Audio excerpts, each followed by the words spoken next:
Good morning and you're welcome to The Key Points. My name is Jifa Bampo. It's great to have the privilege of your company today, Saturday, and thank you very much for joining us. So it's my pleasure to bring you up to speed about all the major issues that came up this week. And on the bill today, Agenda 111, Government Health Infrastructure Agenda in Perspective. Also, the Akufo-Addo administration's anti-corruption fight. Is it a myth or a reality?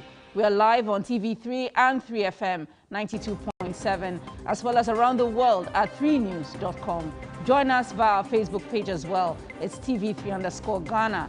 Between now and 9:50, we'll be able to hear from you. So share your messages via our WhatsApp line 055-369-8789. You can also tweet at TV3_Ghana, at 3FM 92.7, also at me, Beho Bampo. Thank you very much for joining us.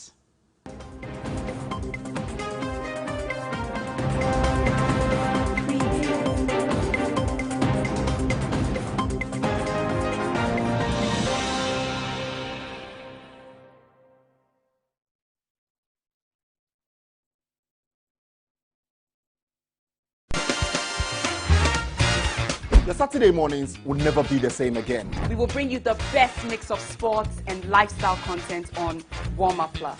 We will interview exciting professionals from different fields of endeavor, including sports and fitness.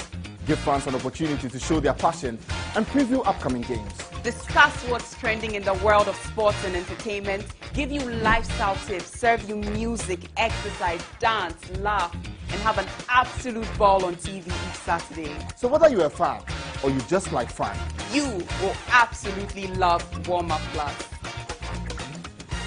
Warm Up Plus shows live Saturdays at 10 a.m. only on TV3.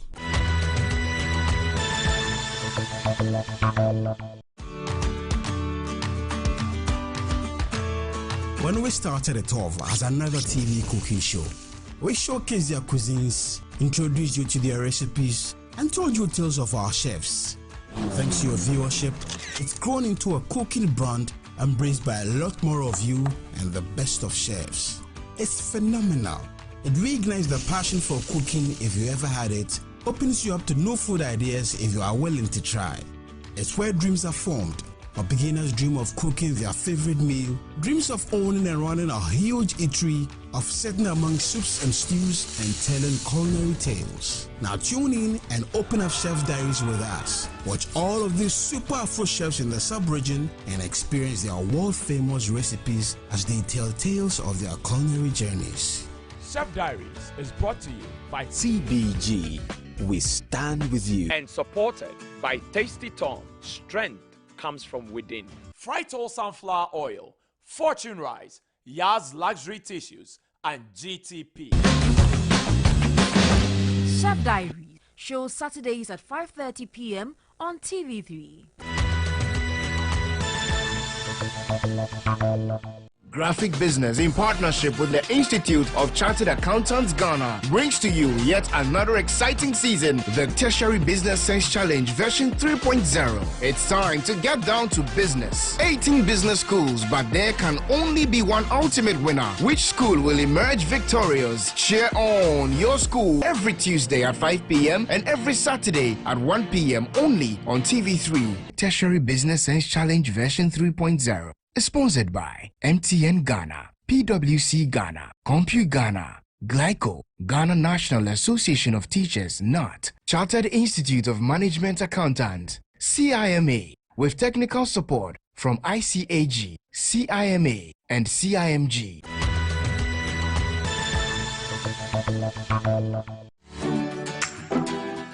They have many things in common. Their taste for what's trending, eagerness to spill the news, excitement to share a new recipe, readiness to commit,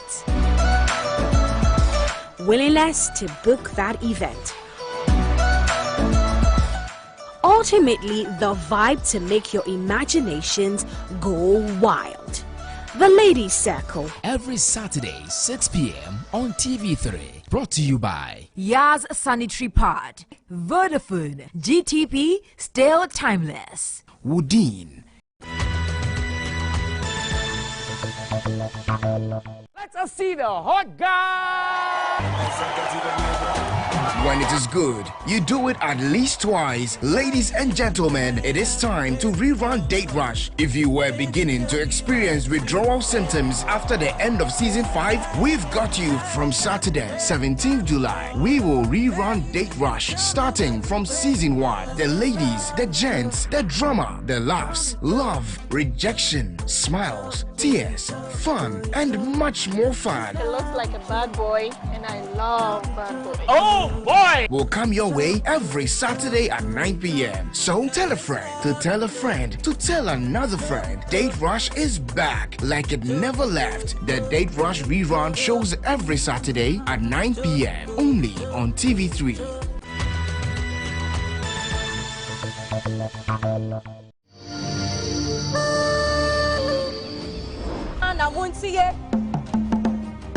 They work hard sometimes without resources, support, rewards, and sometimes with little or no recognition. Historically, women have had profound impact on society in a myriad of ways while expecting nothing in return. This week on GMB, we celebrate women who uplift others with their kindness, compassion, bravery, and yet go largely unnoticed. In the world of today, where women fending for themselves, breadwinners, contributing to the economic growth of this country. I am a woman. Join us this Sunday live on TV3 Studio B at 8 p.m. on TV3. To keep your favorite delegate in the competition, dial *713*13# or download the TV3 Reality app on Apple Store and follow the prompt. Studio audience is strictly by invitation. GMB 2021. Rediscovering true beauty. GMB 2021 shows Sundays at 8 p.m. and repeats Fridays at 3 p.m. and is sponsored by Lavon's Tomato Mix, Camel now from Kerex, Freedom from Casaprecon, GTP, Darling Lemon Drink, Airtel Tigo's Big Time Bundles, Lufat, Deluxy Acrylic Paint, Heaven Black Mosquito Spray and Coil, and Napa Mackerel, Geisha, Close Up, Ayo Insurance, Fan Milk Nutri-Day Yogurt, and supported by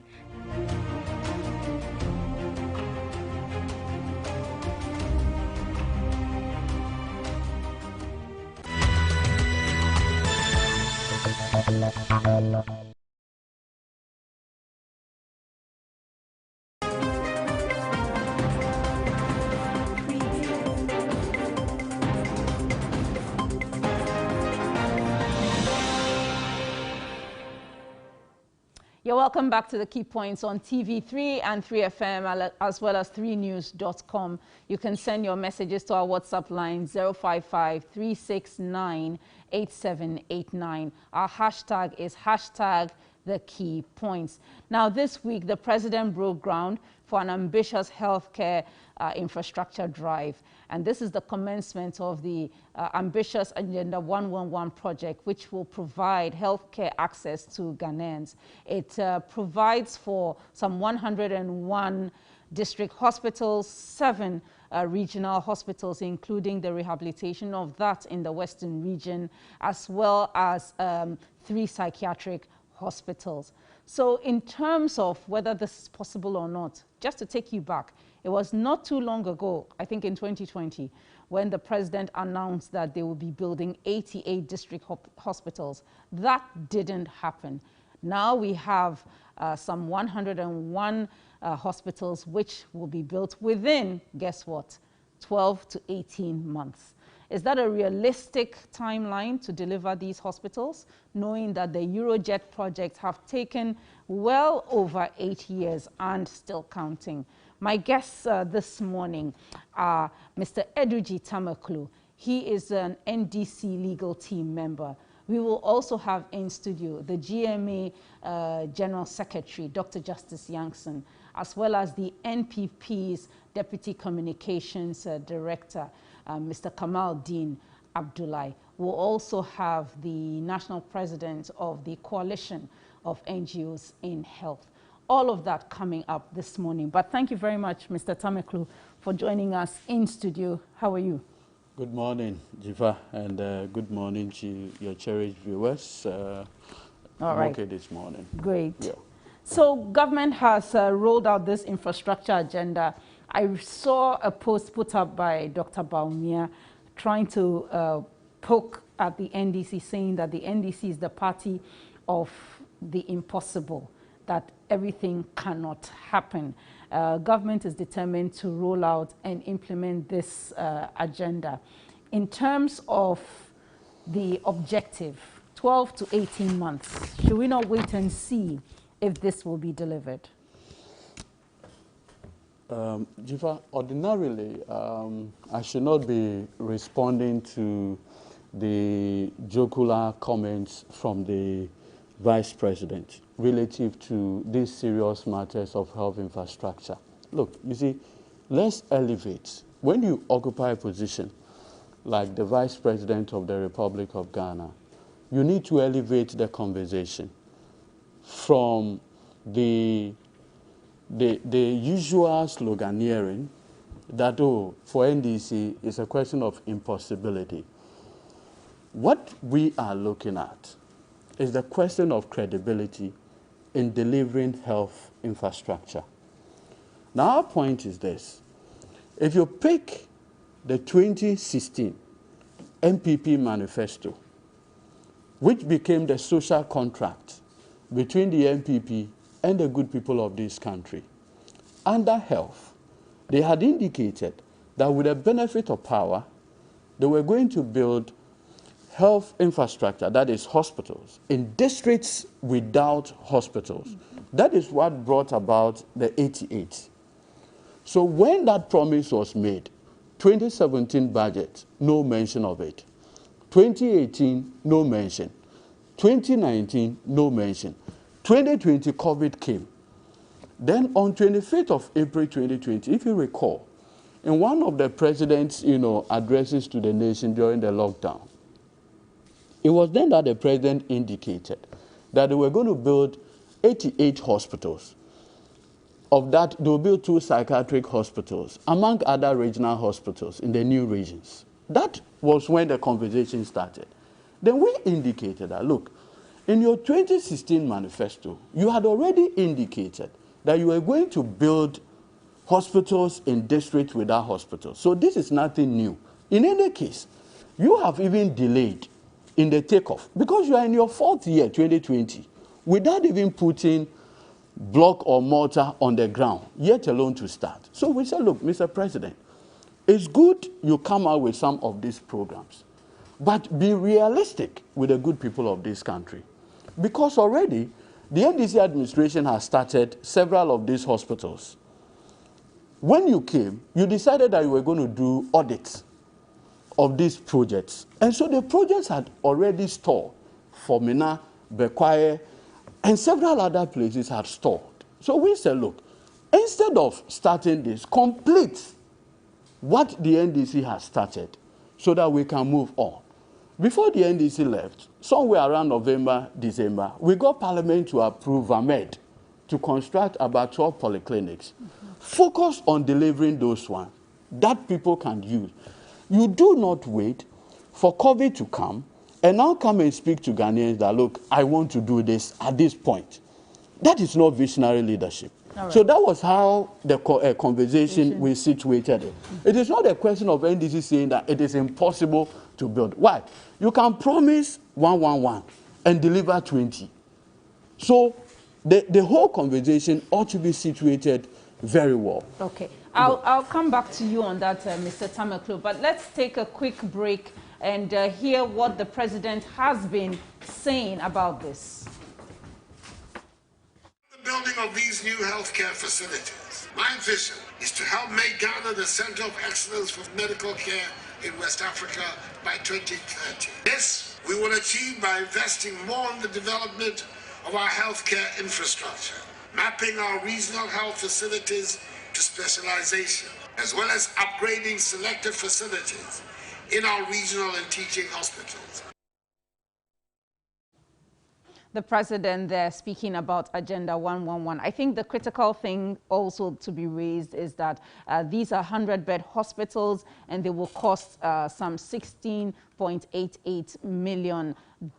And a commencement fee of some $100 million has been applied for the start of these hospitals. But ultimately, all these hospitals together will cost more than what, some $1.7 billion. And that's also another extra expenditure to bring in. Let me bring in and welcome Dr. Justice Yangson, who is the General Secretary of the Ghana Medical Association. Dr. Yangson, thank you very much for joining us on Key Points. Good morning. Jifa, most welcome. Thank you. It's a pleasure being on your show. Great. So there's the whole debate about government's delivery of these hospitals. Are these realistic timelines? The president said 18 months to deliver some 101 hospitals. For now, we know 88 are assured because the land and the processes for getting the procurement and all that is up and running. Okay, Jifa, thank you very much. I'm not too sure if I will need a bit of clarity from you. I think, to my understanding, the 18 months starts from the day a particular project starts. Exactly. Of course, if that is it, then I think it's doable. I was part of a private sector group that developed the Ghana Infectious Disease Center in the midst of COVID, 100-bed capacity hospital. We were able to do it under 3 months. If the country is committed to improving the health of the people, then I think within 18 months, we should be able to deliver on a project if we really want to. You are building a hospital for the people. How long would you want to wait? If, in terms of structural development, the professionals are saying that you can put up a structure in 1.5 years, for the people in a certain district that do not have any health facility to serve them, to get access to health, then I think it's doable.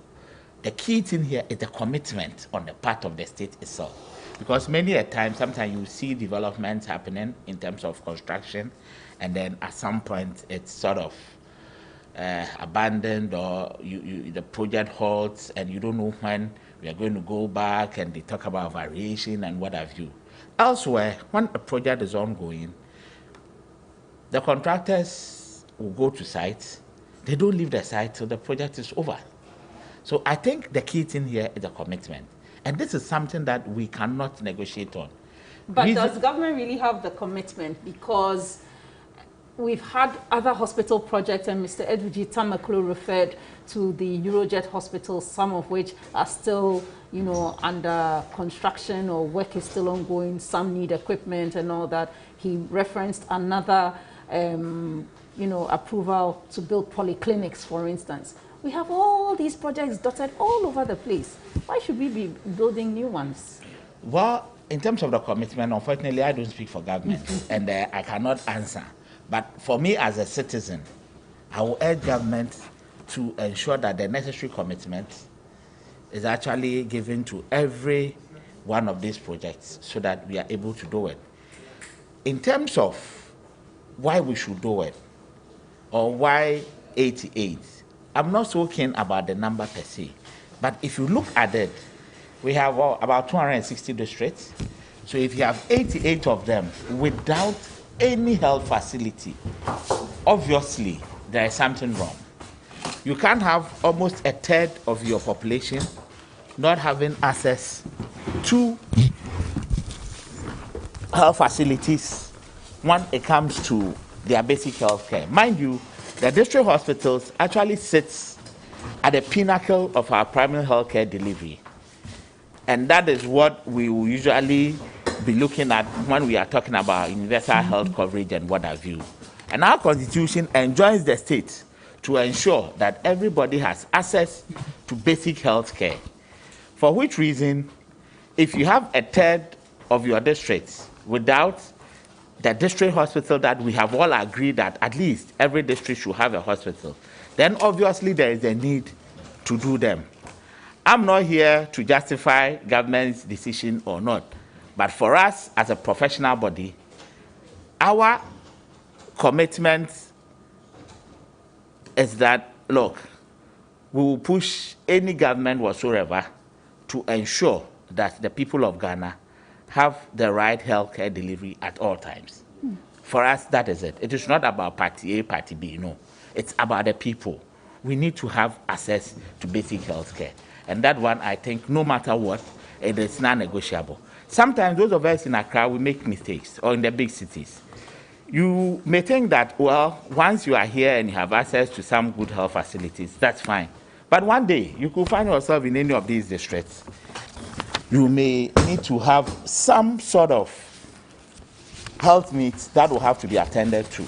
At that point, it may be an emergency, but for whatever it is, if you don't get some quick intervention, that could spell doom for you. So making sure that the people have access to quality healthcare, I think it's a commitment that the state cannot afford to lose sight of. And whether it's party A, party B, party C, whoever is in power at all times will have to ensure that we have access to good quality healthcare. All right. Thank you very much. And that's Dr. Justice Youngson. He's the GMA's General Secretary. We have via Zoom Mr. Bright Emisanyako, who is the National President of the Coalition of NGOs in Health. We are also joined now by Mr. Kamaldeen Abdullahi, MPP's Deputy Communications Director. You're welcome, Mr. Abdullahi. So I have to launch into you. Why do we have to, invest, another 1.7 billion in hospitals when we have many others that are yet to be completed? Clinics, hospitals, TIPS compound, which also need equipment.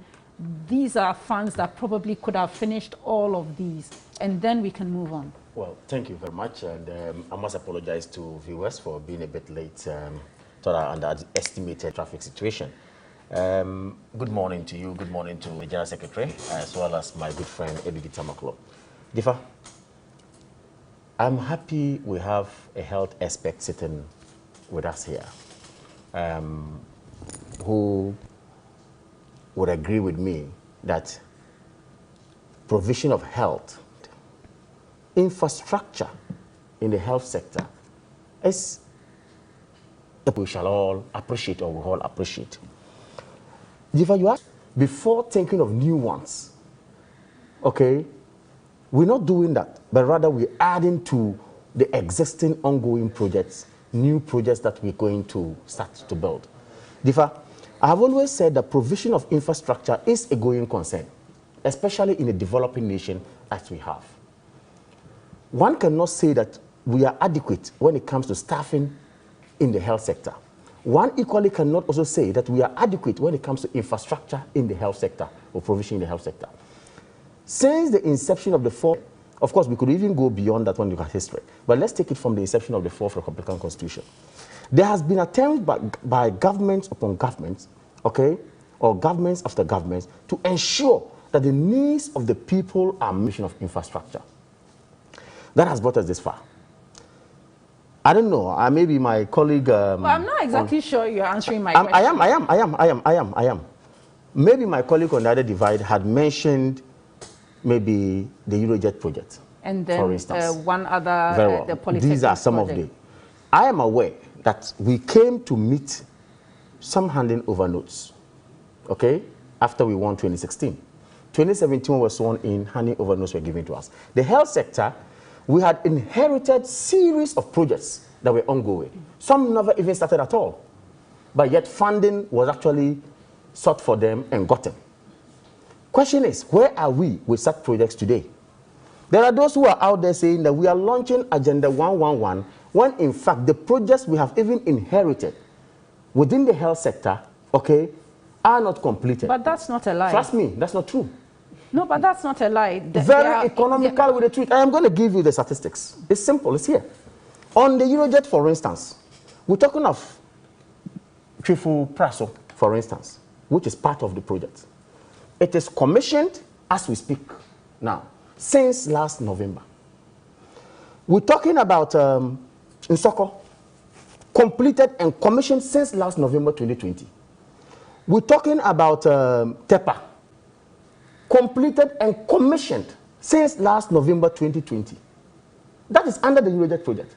You see, so when I say people with some half-truth or half being economical with the truth to us, of course you would understand. Okay, but that's what I'm saying. But we are told that there is also a hospital in Tredia, the very place that the commissioning happened, and that hospital has not also been complete. So the point is that if you have one hospital or a particular hospital in a particular jurisdiction that is not completed, it gags you or stops you from initiating a monumental project like this that would come to help our society. Does it stop you? It should not stop you, but the question is that why not continue what is still hanging? I'm not saying infrastructure is not important, but if monies have been borrowed for these projects, let's complete the process. I'm not sure there's a communication out there that these projects, we have a hindrance and that we cannot complete them. No. What I'm saying is that it is a going concern. Some have been completed. We are on the course of making sure that a series of these projects are completed. I think there's also another hospital at Afari. That too. Yeah, you can mention 2 or 3. Some of they are ongoing. They are at various stages of completion. But you see, the government of the day sat down to say, look, we have had all these projects, but how many districts do we have in this country? Okay, so this is about this is about the districts that don't have hospitals. Very well. Relevance of the matter is that we've had this. If Tepa has, other districts don't have. For instance, maybe there has been some clinic that is in the offing. Government says, no, let's upgrade it to a status of a hospital or a district hospital. Let us be able to do that. Then government looks into the, if you like, into matters that are going on in the health sector and say that, look, all these 250-something districts that we have in this country, over 88, running to about 111, do not have hospitals. Is it critical and essential for us to provide such facilities? Then someone says, no, the argument is that we've not even completed some of them. Why are we having this? I think with a greater respect, we are a developing country. We need some of these critical, if you like, amenities. Okay, so for you, for government, the focus is on the areas that don't have hospitals, irrespective of the other projects that are. That is exactly what we're doing. And I want us to give credit to the government of the day that, look, anyone who sits somewhere to say that, look, and I can go on and on and on. There's a plethora of projects that we have completed and we can give them. So I'll hold your horse. You hold your horses there. I think the fundamental point has been made. Okay. And I know that AGG will take you up on that. But let me go to the president of the coalitions in health, Mr. Bright Emisa. Good morning, sir, and thank you for joining us on Key Points. For you, what's the outlook? Do you see us completing these in good time to serve the communities that are underserved? Thank you very much, Jifa. Good morning. Good morning to the panelists and good morning to your viewers. I think we are having a very good conversation this morning, and I like the way it's going so far. The whole issue is about the infrastructure gap at the primary healthcare level. Here we are talking about the district level largely. And if the government wants to bridge the gap at that level, we are all for it. The coalition of NGOs in health has always said that primary health care has not been fully accessible in the country. So when the president in his first tenure of office even came, and then we saw this in their manifesto, and for that matter, he made a strong pronouncement about it in the second tenure, then we were so happy, we applauded him.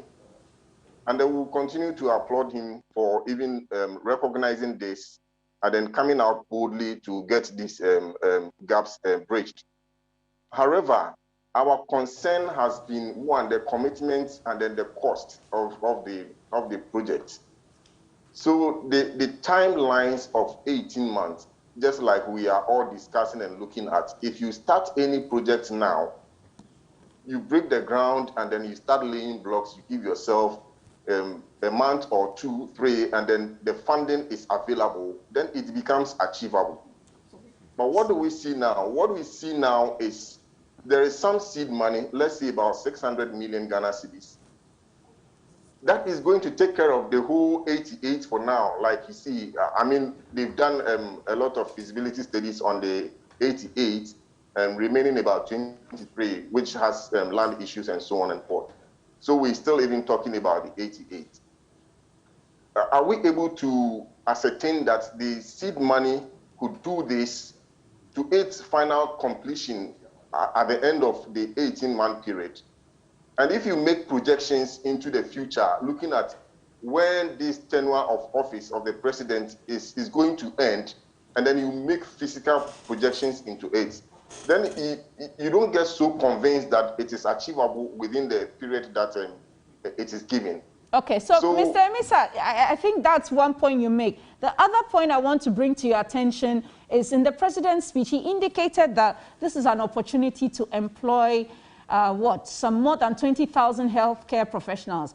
As of last year, in 2020, we know that some 20,000 nurses are yet to get on government payroll. And with the doctors, I dare say it's about 1,000 because we have some 450 foreign doctors who had complained of not getting into the public service. And so I'm sure there are others. I'm just wondering, with that kind of background, these hospitals, will we really pick up our healthcare professionals?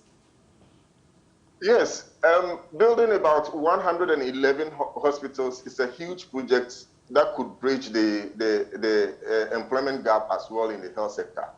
That I perfectly agree that a huge number of people are going to be employed. That is why we've always applaud him for this pronouncement. But are we going to see it in reality within his tenure? Our discussion should be focused on that. We are not saying it is not feasible, it is not achievable. Everybody will be able to achieve it when the financial commitments are there. So a lot of these health workers are there, they need work to do, people need to work, we agree. But in what record time is it going to come into fruition? When do we see this happening? Are we counting like the first one that he break grounds for?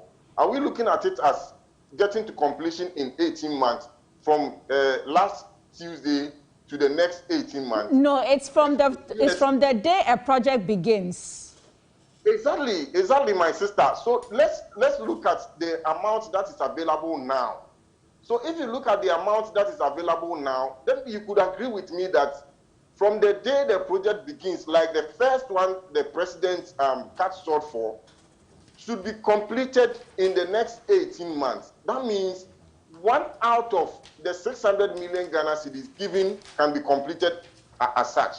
But I hear the discussion to be, it is a money to be given to the contractors for mobilization for all 88. So if the project is going to take that cue and that angle of giving mobilization, and then they wait, the contractors look for funding and on those things, our fear is that by the end of the president's tenure, they might have raised a lot of structures to a certain percentages that are not completed and might have not done us a lot of good. If they could look at putting them in phases and then getting them completed in those phases, that one becomes more realistic than getting them open and say 18 months. Yes, of course, it could even be completed before 18 months when the project starts and there's money. All right. Thank you very much, Mr. Emisa. You can hold on there because we'll get some thoughts from Dr. Yankson, particularly on the employment of healthcare professionals, because that's a major issue. But Mr. Tamaklo, I know that you want to raise some issues, particularly on the funding, so go ahead. Yes, Jifa, it's important that, again, and I'm happy that the president of the Coalition of NGOs in Health had brought a very interesting perspective to the conversation, which has to do with funding. As we speak, we are being told that an amount of 100 million from the Ghana Infrastructure Investment Fund has been earmarked for the start of this project. So that if you have 88 projects against $100 million, we are effectively talking about $1 million or so for each of these 88 projects for the takeoff, correct? Yes. It's more than 88. Yes. No. But for now, it's 88 because that's where they secured land. Essentially, 87. Good, 87. Okay, 87. Now, if you pick these 87 against $100 million, then we are dealing effectively with 1 something million for each. Now, we are told that the cost of one is $16.8 million 12 million for the physical infrastructure and 4 million for the equipment and tooling. So if at the project completion, the start, you are just getting only 1 million, and when the question is put to government officials, that the remaining, because if you are doing 88 times 16, we are looking at a little over $1 billion. If you are only giving 10% of the money for commencement, question is, the remaining amount, how are we going to fund it? Now, when you ask government officials, their response is that it is going to be 3 budget cycles. Now, 3 budget cycle is 12, 12, 12, and so that already takes us beyond 18 months. That already, 3 budget cycle effectively mean that we are way beyond the, Now, if we are taking 100 million, okay, from the Ghana Infrastructure Fund, and you are going to do this in 18 months, remember that the proceeds into the Ghana Infrastructure Fund are principally from, petrol, 20 pesos from petrol when you purchase, 2.5% VAT, among other things. That is the proceeds into the Ghana Infrastructure Fund. So if that is going to be the principal source of funding, already there is going to be a credibility challenge relative to funding. The reason why I make this point is that under the NDC administration, when we decided to roll out this health infrastructure, and knowing the challenges that come with funding, we decided that, look, we're going to do borrowed funds to complete this project. Because we learned from experience, the Eurojet projects. When Eurojet, Kufuor brought them, they were supposed to bring money to complete the project from Egypt. Then 2011, if you recall, the Arab Spring in Egypt stalled the funding for those projects. So it has to take the Mahama administration to get Barclays into the conversation. That is how come we're able to even complete the WA and other projects, because then we got Barclays providing funding for it. It took 8 years to get that funding arrangement completed. So we have the benefit of experience. And we are saying that, look, you cannot roll out such massive infrastructure projects when you do not even have dedicated funding. I'll give you a classic example. In fact, do you know that if you give this kind of project without dedicated funding, when the contractors even go and get money to do this project, at the end of the day, the interest on delayed payment alone will take the project cost out of everything.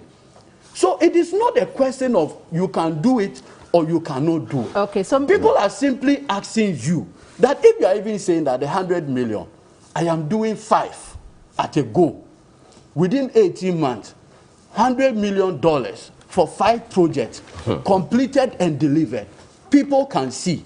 And that is why the president indicated that you roll out certain in phases, so that you are saying that first 20, this is the seed capital. Another set of 20, this is the seed capital. Then people can go along with you. In any case, just by aside, why? Even the president's own priority or priority projects, the National Cathedral, where has it got into? Okay. On a lighter note. I think that's I'm happy he's added the last red herring. Absolutely, red herring, completely. But I think the point Eddie G makes is critical. No point. About fine. No, no not point. About the cathedral. I know about the funding. About the funding. I'm saying it's not a point at all. So do we have the money? Because it's interesting. He points out, and I remember Kojo Oponkruma, the information minister, told me that on my radio show that 3 budget cycles. So that means you are delivering all the 88 at the end of term of the president. Respectfully, with recourse to the Financial Management Act, he's a lawyer. This talk about mobilization does not even appear at all. It's not backed by law up to speak today. I know that this time. It's almost I am making a point. No, but it's almost as if you allowed him to flow. Just allow me to make a point. That it almost seems that the nomenclature has changed. Now they say commencement funding. I am saying that I just want to set a premise. Okay. And I'm saying that the Doubting Thomases, okay, which my good brother Edigi Tomokolo belongs to, okay, are not sure of where we are going to get the funds. And it's not the first time we are there. You remember when our major and flagship program, which is the free SHS, was actually proposed before even we came to power. They, even in government, said, where are we going to get the money? I don't think that's true, sir, because the president was on Hard Talk, and that question was asked him where it would be funded. He could not answer. Yes, please. So please, let's not blame it on the NDC. Respectfully, I'm saying that even they, the NDC, when we would propose free SHS in opposition, knowing very well that we're going to think out of the box, put modalities in place in the eyes of the law to raise the money and make sure Ghanaian child gets education if he's supposed to or she's supposed to. They actually came out to say we could not do it. Now when we got power, our first budget inculcated therein had to do with expenditure towards free SHS. They said, oh, this will not see the light of day. Trust me, this will not travel far.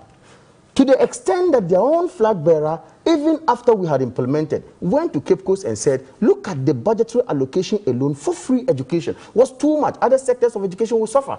Today, as we speak, free education, they want to claim credit. Same applicable to what we have today.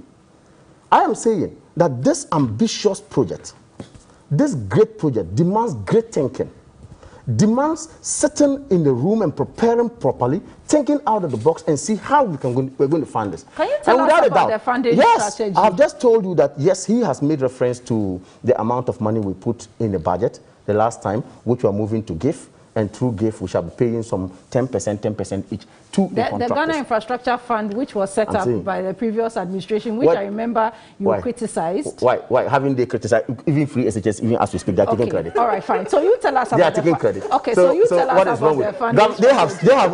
They have always said that governance is a continuum. So if you come out with an idea and you didn't even put a seed capital, a pesewa in it, and we have come to put money in it and then making sure that it's going to go through an infrastructure development for all of us, wouldn't it be a good one? Okay, so you tell me about the funding. So the point I want to be, the funding now is that I'm saying what the law says we should not have done.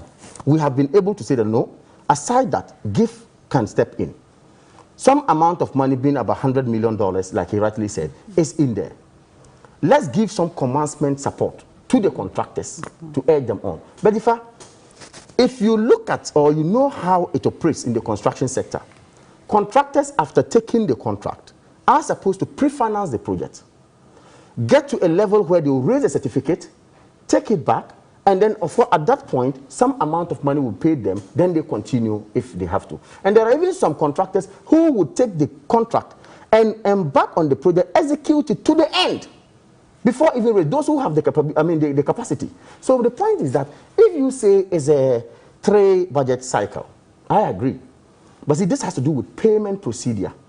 Who have completed projects and come to tell them we have finished the project, we are not going to hand it over to government because we have not been paid. We've had that in the past, we've had that even still. So it tells you still owe contractors. No, I am saying no government. Billion tell me a government that has come and never owed contractors. I think so, Mr. Kamal, to be fair, yes. I think the point we are all just trying to get you to get us to is how will these projects be funded without the calamity of contractors demonstrating or losing their property because they can't pay the debt?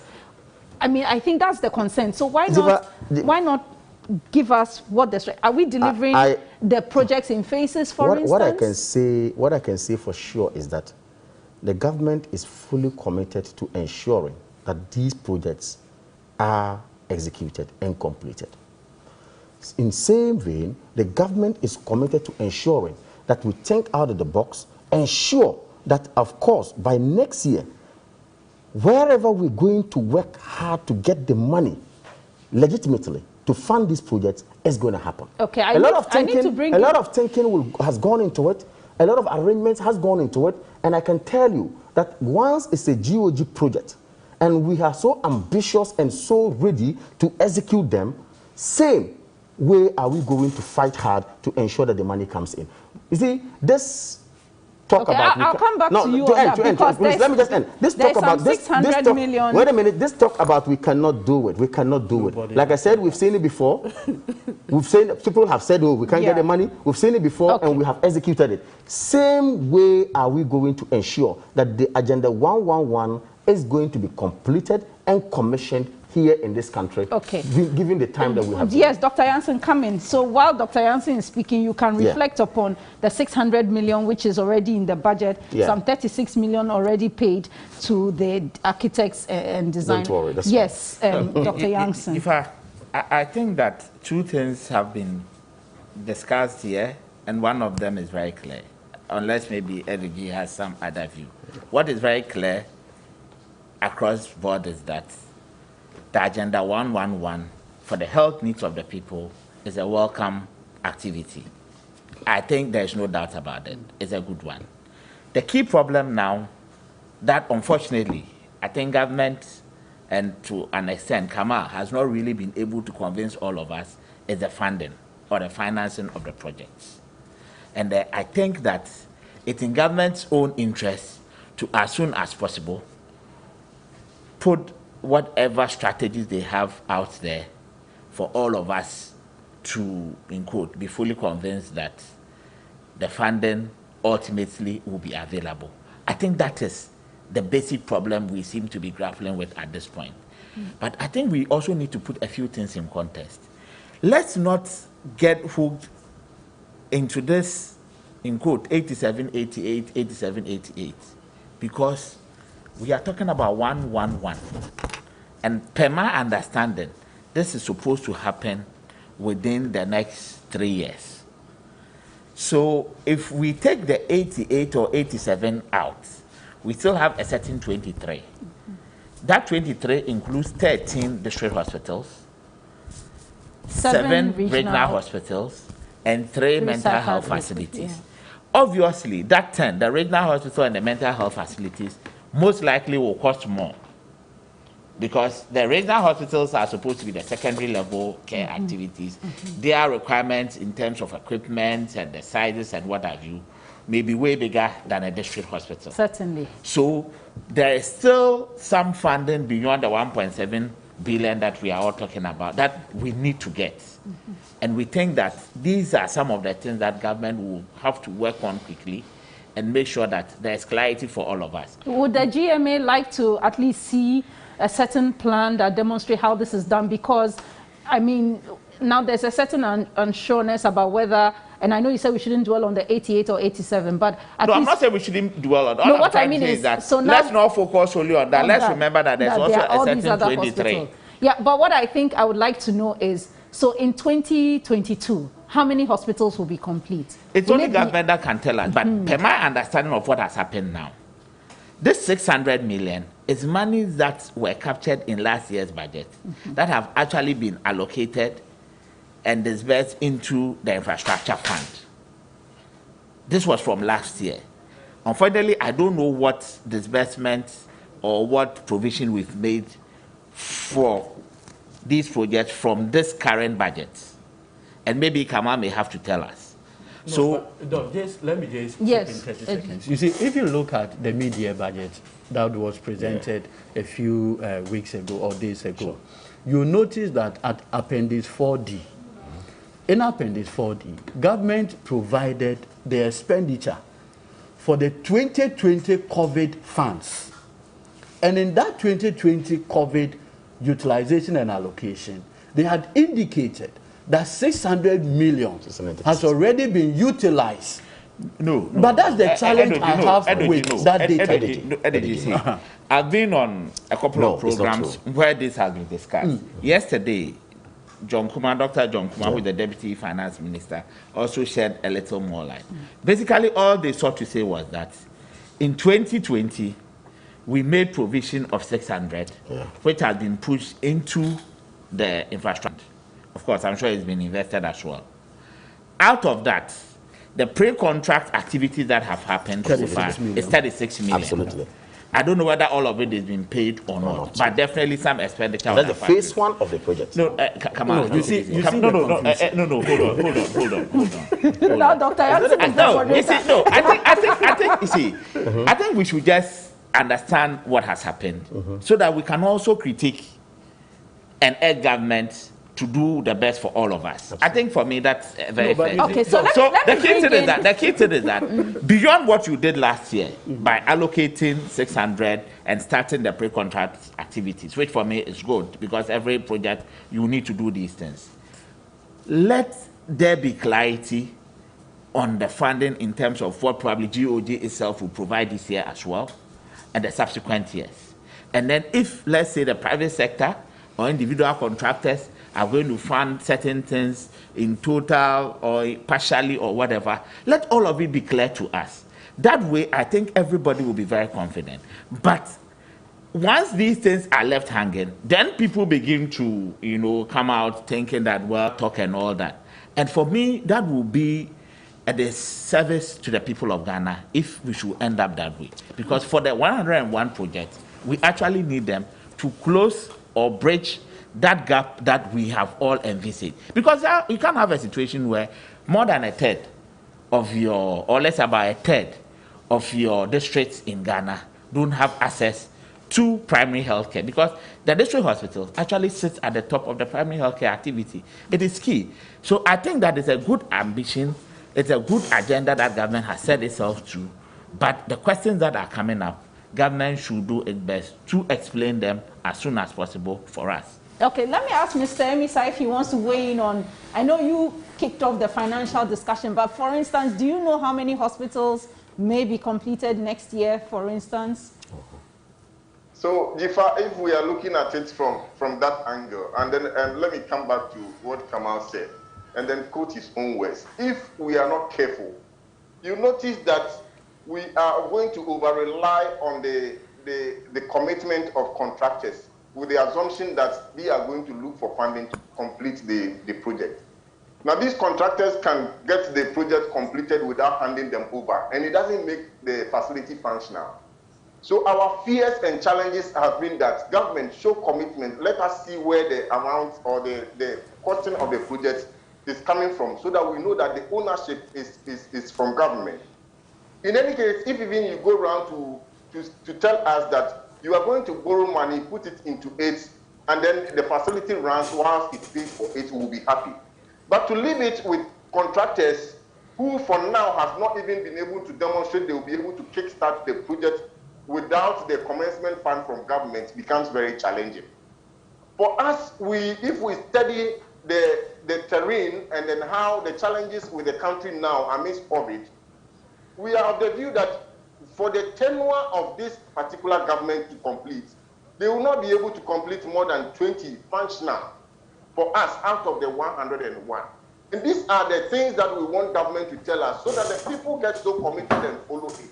With the assumption that, you see, this stage or this phase, we are able to do this.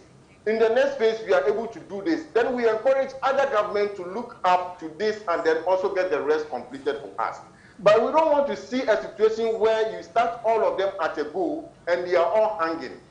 And then we go back to the same story that every project has a different funding source. We don't want to be hearing this moving forward. So we are only proposing that government shows us where the funding is coming from. We all look at it. Even in this year's budget, we are yet to know whether we are going to see an allocation for these projects. And is it going to be bigger than 600 million? And where is that money also coming from? Then we look at the next budget cycle. So what we are even talking about now is from the previous budgets. And then this year, we have not seen it. We are looking at next year before the president exits. So the issues are very dicey to talk about, but we need to speak to it, that do what you think your strength can do now. The people would appreciate it and praise you for it. Other governments take over from you and they also look at it and then get the rest completed. But don't do any work that will leave all 111 hanging. That is what we don't want to see. So for us, our projections are that they will be able to do 20 by the end of tenure of Nanado. Thank you. Thank you very much, Mr. Emisa. Yes, Kamal, over to you. He's projected that we will be able to do 20 by the end of Nanado's tenure. And I want to assure you again that just as we've been able to embark on projects that people doubted we could not do, so are we going to ensure that this ambitious and all-important project are going to be completed as it So, were. so again, the funding issue, do you know how much is budgeted for 2021? No, you see, Jifa, we are yet to have the budget for 2020.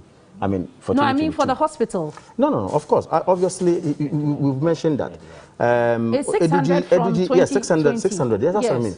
That is what we did. And that is what we are pushing into GIF for the commencement so of this project. So there is no addition for 2021? No addition yet, as we say. No addition yet, as we say. I'll add just 30 seconds. You see, Jifa, let's situate this conversation well so that we carry our viewers through.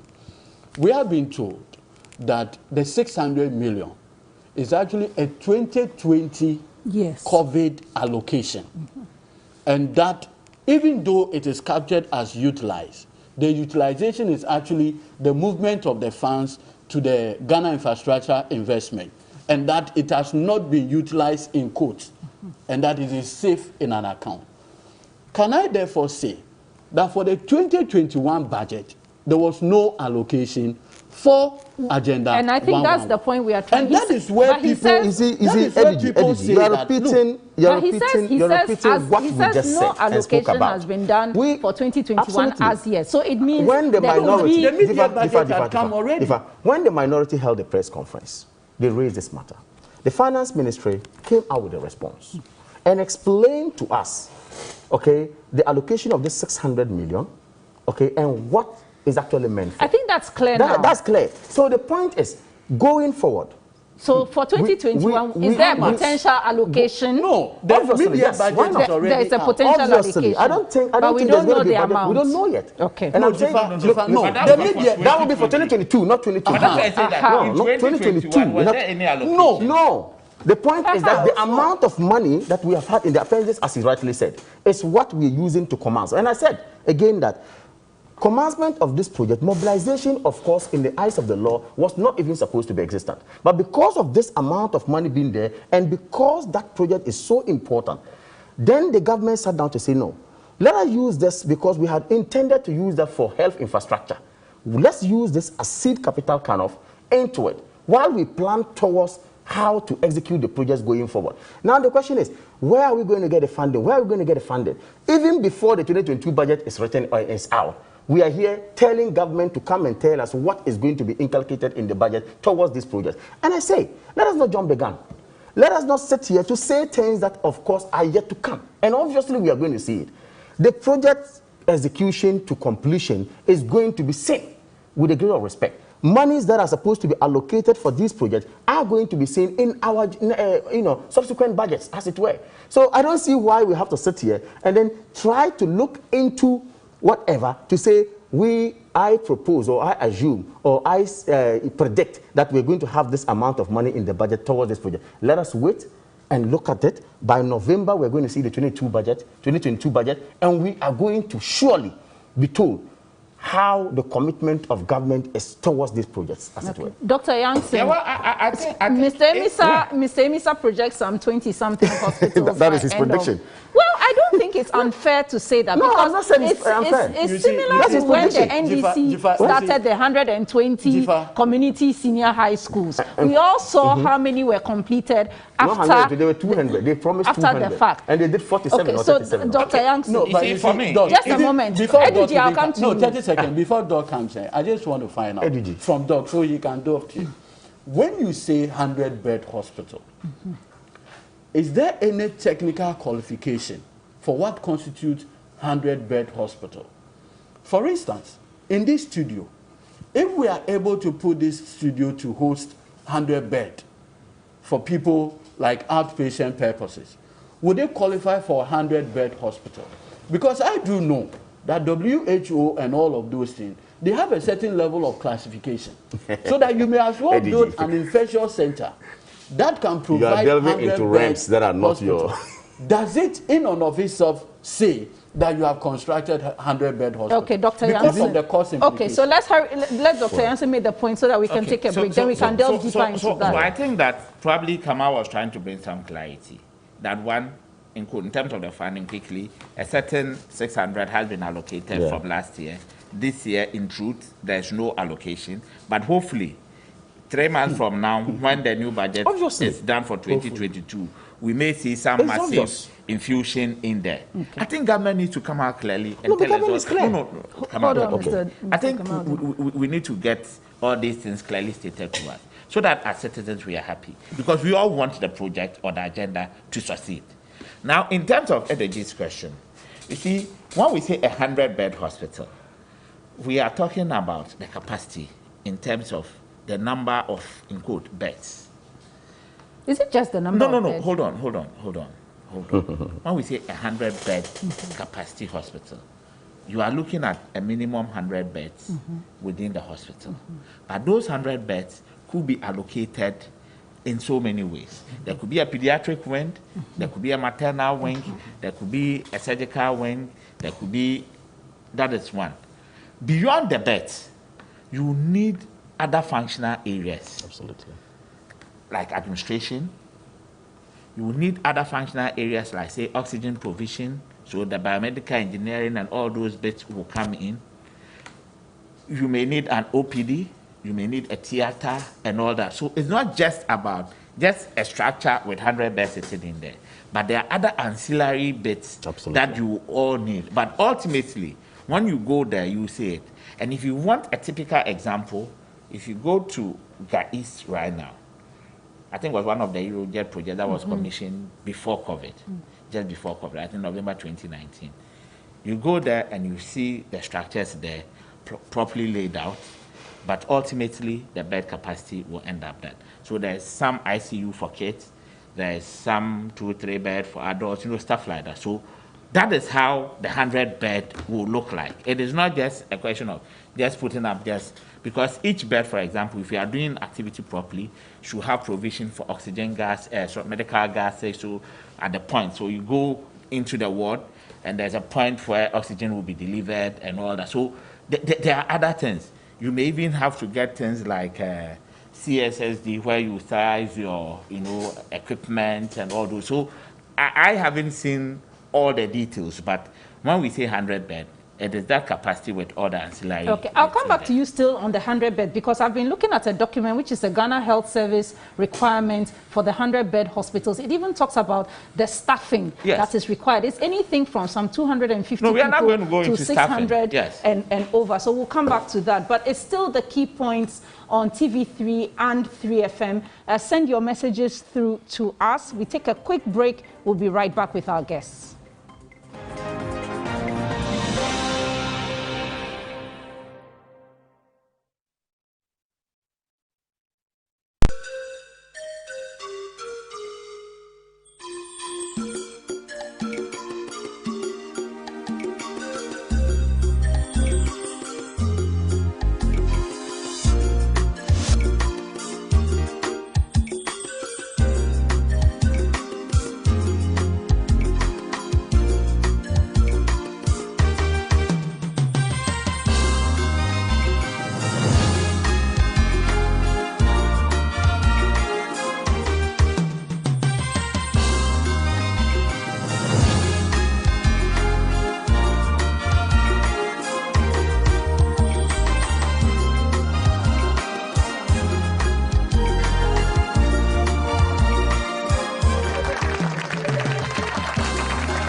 Whatever the occasion, with ATL, you can never be out of style.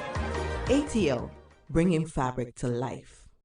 Impressor oil and capsules are carefully formulated to give fast relief from pains associated with arthritis, musculoskeletal pains, waist and back pains, and pains related to sports and other injuries. They contain extras from carefully selected plants that keep the joint strong by stopping the degradation of glycosaminoglycan and support joint lubrication activity. The extras have antioxidant property and eliminate harmful toxins that lead to joint pains, muscular pains, and bone weakness. The combined usage of Impressor capsules orally and Impressor oil topically gives faster relief. They provide relief for a longer period of time. Their combined effect results in soothing sore muscles, alleviate joint dryness, and improve numbness at joints and extremities. With Impressor, pain flees. For bulk purchase, contact Iona Pharmacy 0553 134 185 0243 123 224. This advert is FDA approved.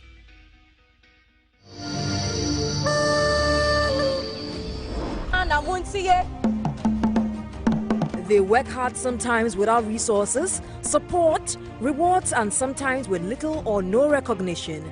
Historically, women have had profound impact on society in a myriad of ways while expecting nothing in return. This week on GMB, we celebrate women who uplift others with their kindness, compassion, bravery, and yet go largely unnoticed. In a world of today, where women fending for themselves, breadwinners, contributing to the economic growth of this country. I am a woman. Join us this Sunday live on TV3 Studio B at 8 p.m. on TV3. To keep your favorite delegate in the competition, dial *713*13# or download the TV3 Reality app on Apple Store and follow the prompt. Studio audience is strictly by invitation. GMB 2021. Rediscovering true beauty. GMB 2021 shows Sundays at 8 p.m. and repeats Fridays at 3 p.m. and is sponsored by Lavon's Tomato Mix, Camel now from Kerex, Freedom from Casaprecon, GTP, Darling Lemon Drink, Airtel Tigo's Big Time Bundles, Lufat, Deluxe Acrylic Paint, Heaven Black Mosquito Spray and Coil, and Napa Mackerel, Geisha, Close Up, Ayo Insurance, Fan Milk Nutri Day Yogurt, and supported by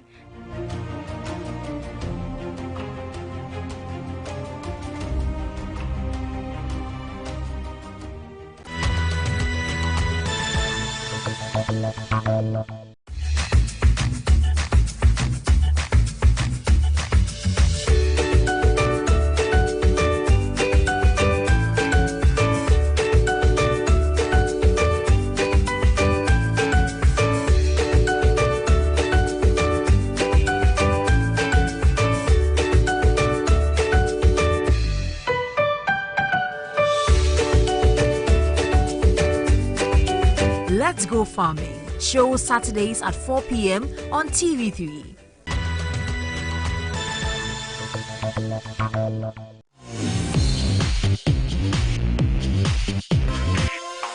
This Saturday on Music. Run it out and turn up. When they make out come and pay me, cause life on the streets be so crazy. They get me high on the thing. Get it. Me I put my energy to get grown. I make all the gold, me pass me blow.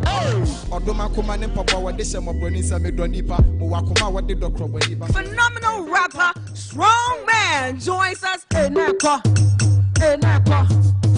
A year old, I walk a gram is a cane and a day bremo. Brand of a call center for war. So, back when you must road your band, your sword on one SL. See, baby, gonna you come fast. I'll be here to lay your bed. Trying to jam me home, gonna you guys. Hello, how far? Hey, 1, 2, 3. Hey, hello. Music shows every Saturday at 8 p.m. on TV3. Don't miss it. Graphic Business, in partnership with the Institute of Chartered Accountants Ghana, brings to you yet another exciting season, the Tertiary Business Sense Challenge version 3.0. It's time to get down to business. 18 business schools, but there can only be one ultimate winner. Which school will emerge victorious? Cheer on your school every Tuesday at 5 p.m. and every Saturday at 1 p.m. only on TV3. Tertiary Business Sense Challenge version 3.0. Sponsored by MTN Ghana, PwC Ghana, Compu Ghana, Glyco, Ghana National Association of Teachers, NAT, Chartered Institute of Management Accountants, CIMA, with technical support from ICAG, CIMA, and CIMG.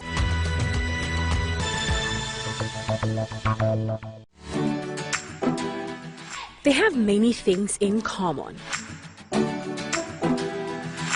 Their taste for what's trending, eagerness to spill the news, excitement to share a new recipe, readiness to commit, willingness to book that event. Ultimately, the vibe to make your imaginations go wild. The Ladies Circle. Every Saturday, 6 p.m. on TV3. Brought to you by Yaz Sanitary Pad, Vodafone, GTP, still timeless. Woodin.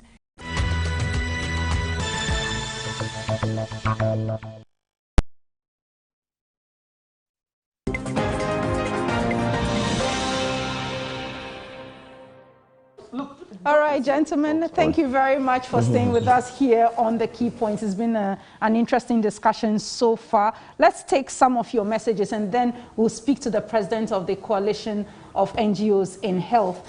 Quite a lot of them on this subject. And this one from Aziz Nwa says, protecting the public purse is now building the most expensive district hospital at Shama at a cost of 41 million Ghana cedis. Indeed, this government has not been honest with Ghanaians. I'm not sure about the cost of the Shama hospital, I must say.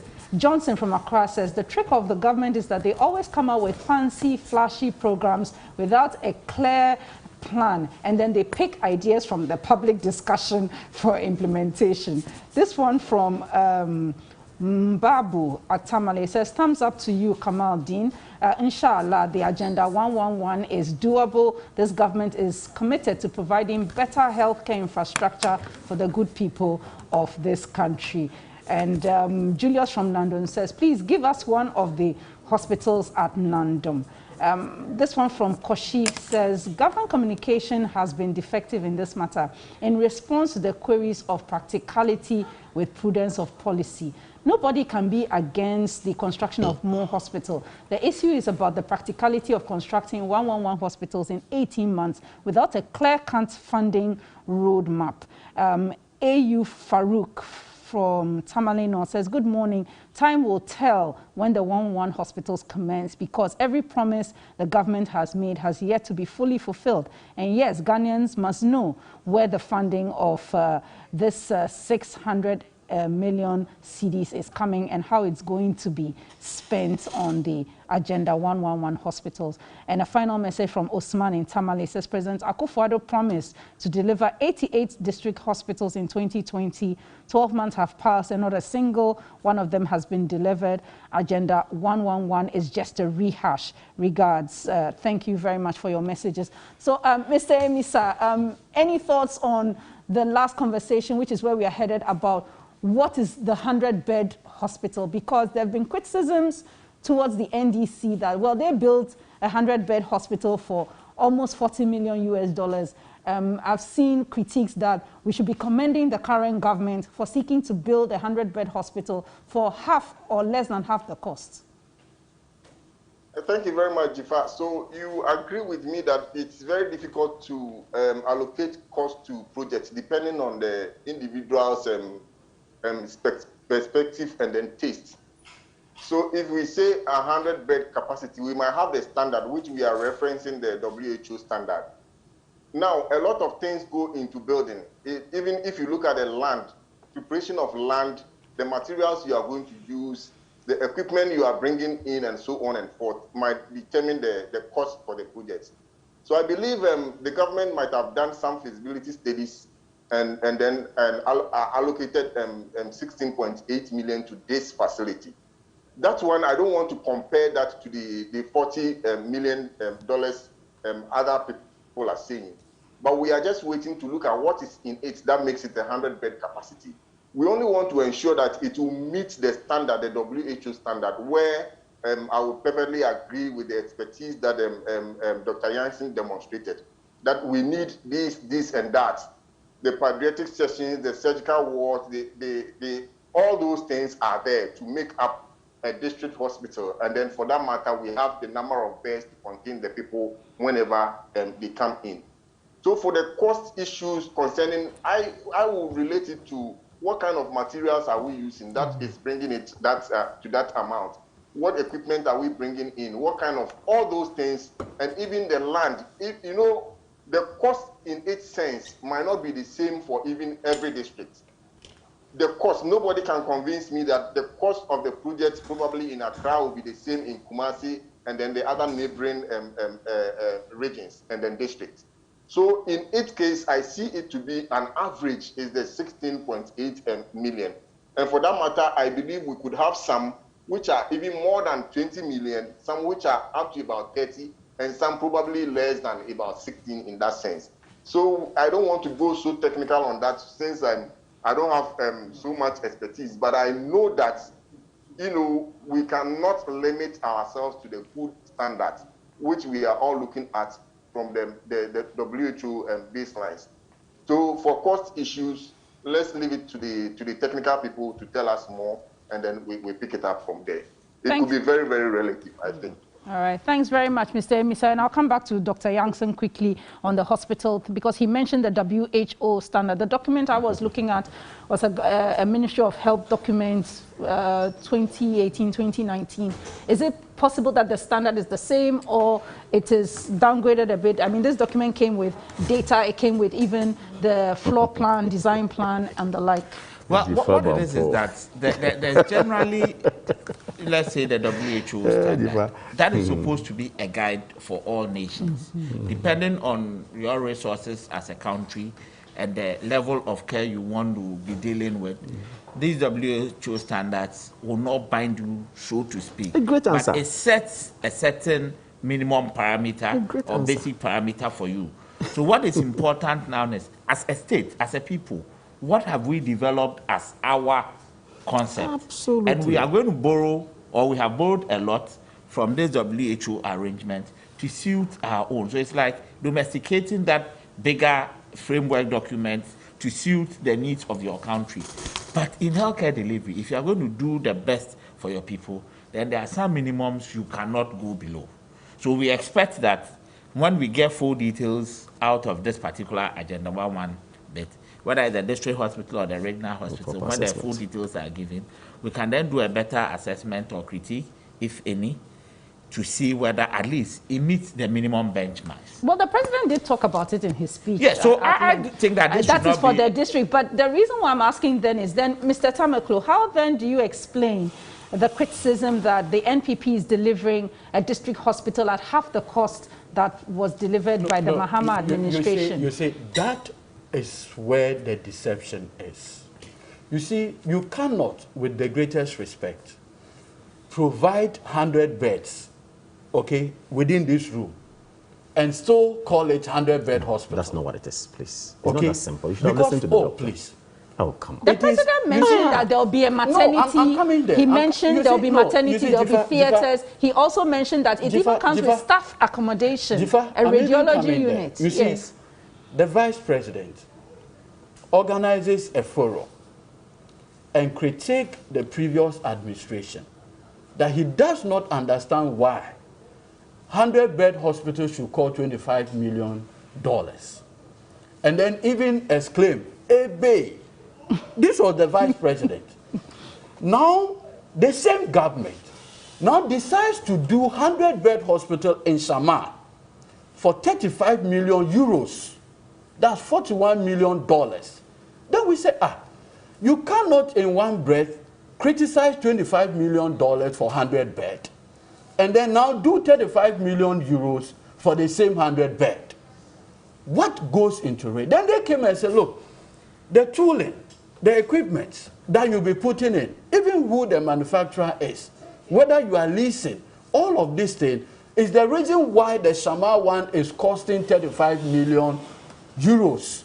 That's 41 million and not 25 that you critique the NDC for. That is why it is critical in this conversation to know this particular 100 bed, where is the model coming from? Is it WHO specification, or like Dr. Yankson said, a local, idea of how a 100-bed hospital? If we do that conversation, then you realize that, in fact, your $60 million is like building an Atakwame house, and another person built Atakwame house cost, which is 4-bed, it's 4-bed. Then you also do block 4-bedroom. You cannot compare the two. So we need to know what exactly is going into it. Now the problem is that, you see, there's so much opacity relative to the rollout of this particular Agenda 111 project. Are you saying it because it's being managed from the presidency? No, I am not saying it because it is being managed. You see, when things are done, for instance, from agencies of state, people can easily, walk in, find out what is the nature of the design, what exactly is going into it. If I look at this scenario, you have a situation where the president, chairs a committee, right? And we are being told in this particular rollout, the president chairs this committee, and at times the chief of staff does it. It is that is rolling it out. It is being rolled out at the presidency. Now, question: what was the procurement methodology used? We have been told that for the design, the architectural design, it was done by one David Ajay or something, the person who designed the National Cathedral project. Question: were these architectural design processes done in a competitive manner? Because in most instances, what you do is that you invite designs, architectural design. People bring different kinds of design. Then you will indicate that, look, from all the designs are picked, this one situates within that local conversation. So I'm going for this particular architect to do this.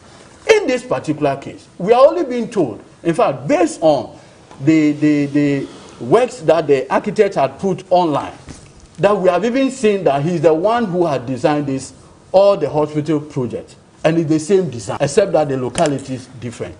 Now, if you have this situation, you cannot now be saying that I am doing mine at 60 million, and so there's value for money with mine. Because you, the same person, you are doing 100-bed hospital in Shama for 35 million euros. How come that the Shama one is costing 35 million euros?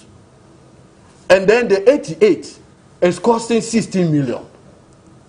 The same person. It is no different government. So you need to address us on this critical difference, even in cost. Okay. That is the only way you can carry us as citizens along. Mr. Kamaldeen. Yeah, Diva, I think we've moved from cost now and from the doubt now to looking at the technical aspect of the project and making some comparisons. Let me bring Ediju back, if he has forgotten. In 2016, they earmarked some 8 districts to have hospitals being built. Oh, Mr. Kamaldeen, I wasn't expecting you to go back. I thought you would just launch Oh, no, Difa, don't do it. this. Difa, let's have a conversation. Obviously, he makes reference to things in the past and then tell or give us the reason why he thinks he still doubt or they still doubt this project. Equally, I should be given the permission to tell Ghanaians that indeed, time past, the very people who claim they are the best alternative to managing the affairs of this country, okay, we had seen them making certain promises and never delivered. Okay, so can you just... So I just simply said, what I want to say is that not too long ago, in 2016, they abandoned some 8 districts, projects, hospitals that they earmarked to build. Apart from those that they completed, the rest in Kumeu, in Wa, Fomena, and all that, 0. Today, a president comes out to say no, primary health care must be given a boost. We need hospitals dotted around the country, especially in our districts. Drawings have been done, discussions have been done on how to fund it. It's going to be fully a GOG funding. We are going to make sure that we think out of the box to get this. Now we sit here, even before the said project gets to even 2% or 1% level, we are all casting doubts. Like I said, we are focused and will remain focused and ensure that this will be done. You see, when you sit to make comparison, when you sit to make comparison, that yesterday a hospital was being challenged, or the cost of a hospital was being challenged, and today we are coming out to build a particular hospital at a particular cost and saying that, look, let us try to match that to the WHO standards. I am happy with the response Doc gave. The reason why I said it was fantastic. Point he made. Every locality or every society have their own, if you like, way of building a scope to meet a particular standard. Why? Difa, the NDC and EDG wants us to credit them for building CHIPS compound. They want us to gloat. I mean, they want to gloat over CHIPS compound, but they are not happy that some $17 million is going to be injected into providing a facility that will meet a particular standard within our jurisdiction. Mr. Abdullah, you don't address my question because the question is... What's your question? The question is the $17 million hospital, district hospital being provided. Yeah. What is the detail of the 100-bed? As we sit here, we have all seen the drawings. Is it going to be like the Shama one, which costs more? As we sit here. Or it has been, there is Aprotech. Okay. So maybe the building may be built in a manner that does not engage. That's what we are asking. As we sit here, we have seen the artistic impression of the hospitals that are going to be built, haven't we? Yes. Yes. Brought out by the designer, haven't we seen it? Yes, I have. We have seen experts looking at same, including my good brother who is a doctor here, who is a health personnel as well, looking at same.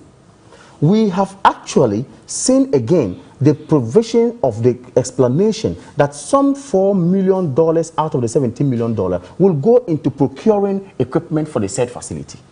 But the actual cost for the building and structural, structural facility setup is going to be some $12 million. So I think that's now, the fundamental. These details have been provided. Yes. So the fundamental thing is that the $4 million equipment being provided for this 100-bed certainly may not be the same as what has been provided at Shama, for instance. It is so clear that maybe if we should go into the details of what Shama was supposed to be and look at the scope of work that has been provided in the contract, may be different from the scope of work of this particular contract. So probably there was scope creep maybe that added on a few other things. You don't just sit down and say that because Shama was going to be 35 million euro or dollars or whatever, then we cannot build a hospital costing $17 million. That would be a very weak argument you are making. Point is, if the drawings and all the discussion that has gone on has said that, look, it suffices to say we can use $17 million to build this particular facility. And experts also set on to say, look, what we have done, it meets the standards, at least per our standard. Okay? Juxtaposing same to maybe international standard, you can look at it, which we are in categories. Maybe you may choose to go for 300 million standard, you can choose to go for $200 million, depending on your thinking, anyway. Okay? But of course, is it also feasible to have a hospital? Is it also feasible to have a hospital costing $17 million US? And are experts also okay on that? That's why I said I will. I'm glad you said that because when I was looking at the Ghana Health Service document, it talks about various categories. There's category A, there's category B, category C, category D for these primary healthcare facilities. You know, so it may be depending on what category it is. That's what we are getting the 17 million for. They've always said the devil is in the details, and I believe that yes, what we have done so far is not out of place. And like I said, they have looked into it, and experts have looked at it. Quantity surveyors who also have, you know, the consultants who also have eyes to determine whether this amount of money can get us this structure have all gone into this matter. Okay. What we have to do now, let us be positive at least for once as a people, and get this project supported. Anyone is negative about it. But Dr. Jansen, and I think the point I sought to clarify is that I know that even at the primary care level, there are categories of the hospitals, A, B, C, and D. And so we don't know what this set of hospital being built, whether it falls under category A, B, C, or D. That then determines the cost. Oh, I have to raise it because it also determines your staffing situation. It also does determine the staffing situation. I think that for this particular agenda, what we've been made to understand is that we are going to have the district hospitals, 103 of them, which will meet our basic standard as set out in our policy documents. So for me, once we are meeting our basic standards, of course our standards also mirror a lot of the things within the WHO standards. So once we are going to meet the basic standards, let's get the detail and then we can all do it in terms of quantifying the cost. But what Kamal is saying, or what government has said for all of us to hear, is that they have already put the experts in place, they have done all the figures, and this is the conclusion they have come to. What I will urge government is that in all this 101 projects, one, generally speaking, there should be value for money, and as much as possible, we should avoid unnecessary cost overruns. Because as a country, a lot of times we do these things and it goes back to haters. There's like a lot of scope creep as well. Yes, we need to plow back, a lot of the funds we have into the operational ends and what have you, because beyond the structures and everything, when operationally you have difficulties, then you are not also giving the service that you want. So I think that one government should take note of. The next one is the culture of maintenance. Many a time we build facilities, there are grand, ceremonial activities and all that. The officialdom will leave, go back to their place in a couple of years, and it's in a very terrible state. So there should be clear activity when it comes to maintenance. And these guidelines, we should enforce them such that it becomes mandatory to have that culture of maintenance in our communities. Okay. Can I just point from you? A simple question from Doc, maybe so you can dovetail. Yes. You see, we are looking at a more localized conversation in terms of 100 bed. You are General Secretary. You're so obsessed with this 100 beds. Please, you are a member of the professional body of doctors, Ghana Medical Association. At the point of implementation, did you have a member on the committee? You see, the reason why I'm asking this is that you are talking about project meeting specification. Why? Did it have an input from the professional body of doctors? Because ultimately, they are going to man these hospitals. It's critical. This is not for you cannot say that you are building hospital for doctors that you are going without an input from the doctors. I'm not saying it's out of place, no. But that so that's why I'm asking him. Do they have a rep on it? It's a simple question. But the Minister of Health is leading this as well. Yes, but the professional body. This is a quick one, and we need to wrap up. Okay, only government business. So for us as Ghana Medical Association, in terms of this specific project, we were not part of the committee. But what we have been made to understand is that the basis was based on the policy documents that had already been developed. Good. And in some of these documents, in terms of development in the past... Look, let me quickly add this. Wait, let him finish. A question to you as well. When they were going to build over to whatever 2,000 they claim, Chips compound, did they invite you? Yeah, that's what I'm saying. Were you invited? No. Did they invite you? When they said they were going to forgo their salaries to build Chips compound, did they invite you? So where's this question coming from? Come on. So just your final point. So where's this question coming from? So that when the government is going to implement the policy, you go out there and be looking for CSOs to come and join. Okay, so my last bit has to do ultimately with the operational and the staffing. Please, most of these facilities are going to be in the district. We all know the nature of our development. It is skewed in terms of social infrastructure towards the bigger cities. Government must ensure that they put in the right motivational incentives to attract and retain healthcare professionals in there.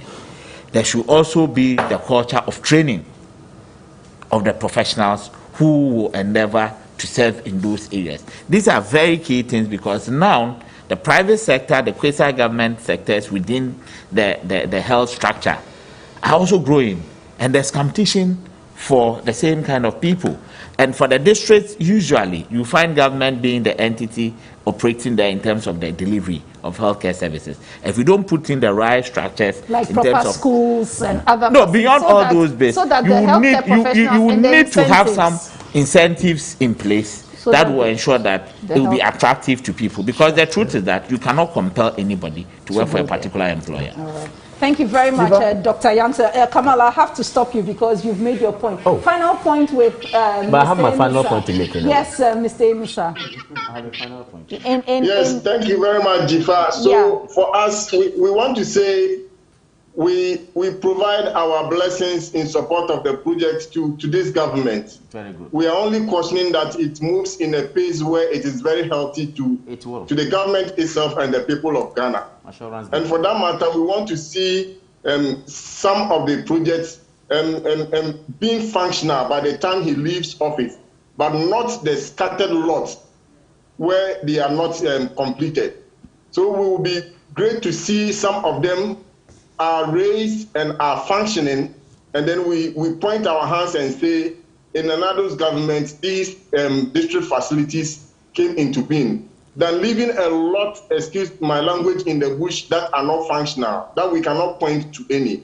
So we provide our support, we provide our blessings to it, and then we the beneficiaries, would wish that it comes to fruition. Thank you very much. Thank you very much, and that's where we bring this segment to an end. Our guest, Edu Jitamaklo, NDC legal team member, Mr. Kamal Dean Abdullahi, MPP Deputy Communications Director, Dr. Justice Youngson, GMA's General Secretary, and Mr. Bright Emisanyako, National President of the Coalition of NGOs in Health. He's a man of many parts. We'll take a quick break, and when we come back, we'll take our next topic, which is focusing on the Akufo-Addo government's anti-corruption agenda. Is it real or perceived? We'll be right back.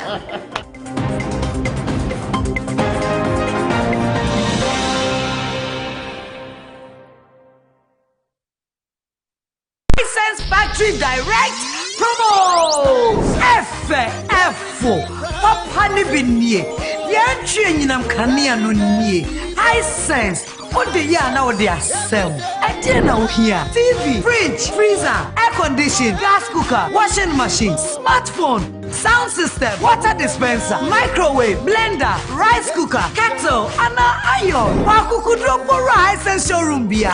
Everything 30th August, I'm coming 3rd September. Prepare way showroom no. Yeah, turn of factory direct price. Said they turn no. Sana yeah turn. It's in your madana no. Emma light bill kuno. Festi baby. Never jefu from. I have 5 days bill. Into one car one and you may say jawa. Wallo wala. Wait dear. Ya take this one bro so. I tell you who high sense. Everyday prices for everyday people.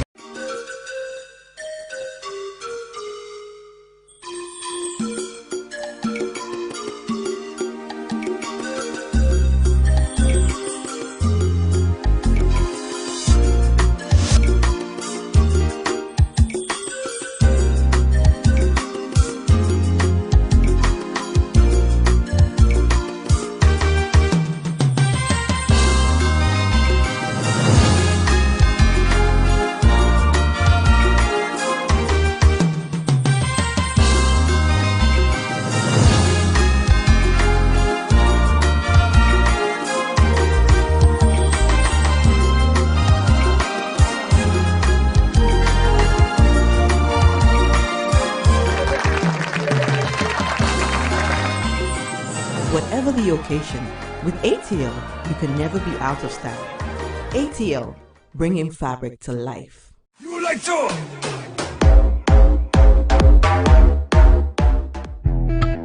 I'll take a one day, my God. Time we are the hustle, now I saw where you did. So we happen, now each and every day. Every day I be you one can chop. You want to buy, you know one chop. Oh, compare who baby ready, I will be and say who baby. Let me out of go. Let me out of go. Hey, one you a bit. Let me out of go. Let me out of go. True vibe. Let me out of go. Let me out of go. Let me out Let me out of go. I'm in a boy with a drape, it's a killer feeling vibe no. Most of me flow with a tap no. The money we got thrown on your job no. I take a link call, me feel a gab no. Chale ya nyamana me a lumba. And I do ya jina mu a blumba. So let me am one day swangala way me le bank fell luna. You like to? Ready camera? Merla Mundi is a renowned Ghanaian media personality and women's advocate. She is passionate about social issues and takes exceptional interest in telling life-changing stories. Can you believe through this Ababoya, I've been able to complete University of Cape Coast. Welcome to Asin Kushia. This is actually the cleanest city in Ghana. Life is not a competition. Keep to the pace. Action! Welcome to the Day Show, guys! The Day Show unravels life-threatening stories. Before they can steal more babies, they need dead bodies to be showing parents that your baby is dead. The passion, the fun, and sometimes not so very pleasant moments. Yes, I have suicidal thoughts and homicidal thoughts. Tell your story to inspire. After all, everyone has got one. The Day Show with Brella Mundi now shows on Thursdays at 9 p.m. and repeats on Saturdays at 3 p.m. on TV3. The world needs strong women. Women who will lift and build others. Powerful women that make a change. Not even the worst pandemic will stop us from bringing you the best of the best. Behind every successful woman is herself. That is why every week I bring you women from all walks of life on Today's Woman. These women have strived and they have achieved. They will motivate you. They will inspire you. But most importantly, they will share their success secrets with you. Join me every Sunday on this journey with me, Michelle Lato, on Today's Woman right here on TV3. Today's Woman shows Sundays at 3 p.m. and repeats Wednesdays at 3 p.m. on TV3.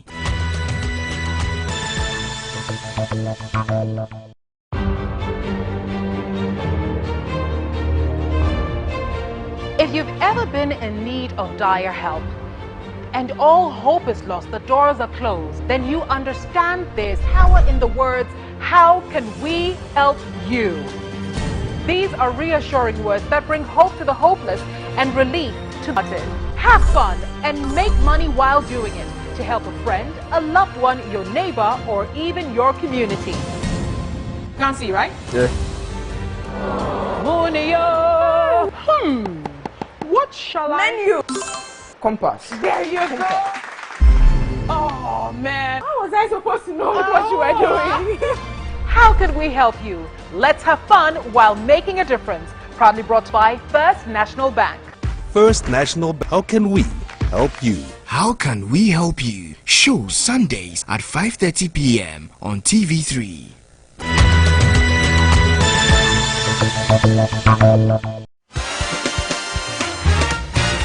The Saturday mornings will never be the same again. We will bring you the best mix of sports and lifestyle content on Warm Up Plus.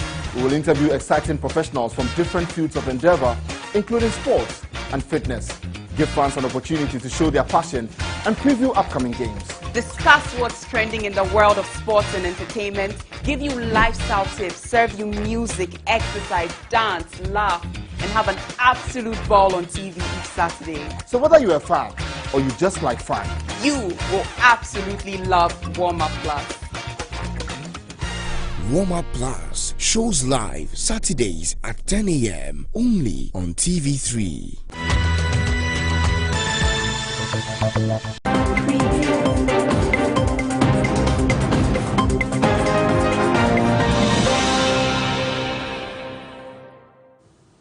You're welcome back to TV3 and 3FM. It's hashtag the key points, and my name is Jifa Bampo. It's also live on 3news.com as well as our Facebook page, TV3 Ghana. You can continue to send your messages to 055-369-8789.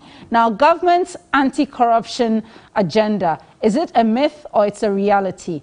Well, the president has said his commitment to fight corruption remains high and unparalleled. His opposite colleague, that is former President John Mahama, has said that he fought corruption better than the current president. So where does that leave you and I, the citizen? Now, the president recently met civil society members in the anti-corruption space and tried to give some perspective to his fight against corruption. In recent times, the president had been criticized about how he dispensed of the services of former Auditor General Daniel Domelevo. He was also criticized for not taking strict action against the boss for the Public Procurement Authority, who was engaged in a cash for sale contract deal, and many others as well. There's reference to even accusations about the Ejapa deal, the recent deal relating to ECA and GNPC. So really, is the president walking the talk when it comes to anti-corruption? Let's hear some thoughts from him. I think we we're all aware of the circumstances in which the first Auditor, when I say the first Auditor General in my time left office. It seemed to presage some disputation between him and my government, between him and myself, and somebody had to act in his place. I felt that it was important that that person should be given sufficient time to develop the confidence of the population, rather than to rush to an appointment which could also have given the impression that that is the reason why we acted against the first Auditor General, to remove him from office and plant somebody perhaps more pliant or more accessible. I believe the one who succeeded him, who came to succeed him by natural order in the hierarchy there, has not demonstrated sufficient quality, independence of view. For instance, he's responsible for something that is unheard of in our history, the 12 statutory reports that have to be compiled and placed before Parliament in the year of Parliament. This is the first time it has ever been done. Even the most touted Auditor General before never managed to do it. This one has done it. I think that on the basis of the work that he has done and the independence with which he's gone about his work, if today efforts are made to confirm him, which I believe should be done, that confirmation process will gather more public support than if it had been rushed immediately after the unfortunate exit of the first. As I say, the circumstances in which the first Auditor General left, to some extent, constrained me in the manner in which I responded to his successor. But yes, do I understand that in fact the process has begun? It has begun? Yes. What is it? It is recommended, and is it going to go to the Council of State? Yeah. So all those processes are already ongoing. But to put it in its context, yes, I agree.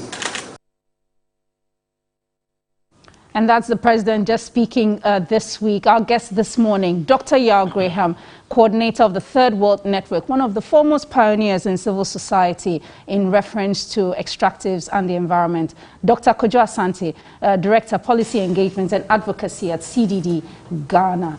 Edwiji Tamaklo, NDC's legal team, and Kamaldeen Abdullah, MPP, Deputy Communications Director. I'll turn first to Dr. Yao Graham. Thanks very much, Dr. Graham, for joining us. And it's not often we get to speak with you, so glad to really have you on the program.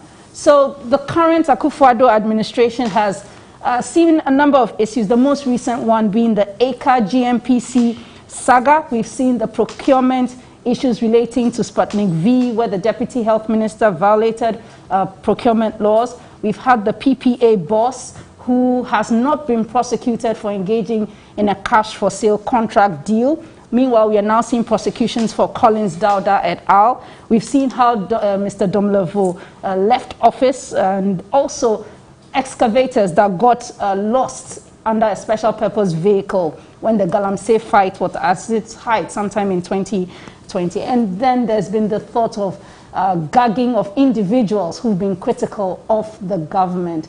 What are your thoughts about whether the president is walking his talk?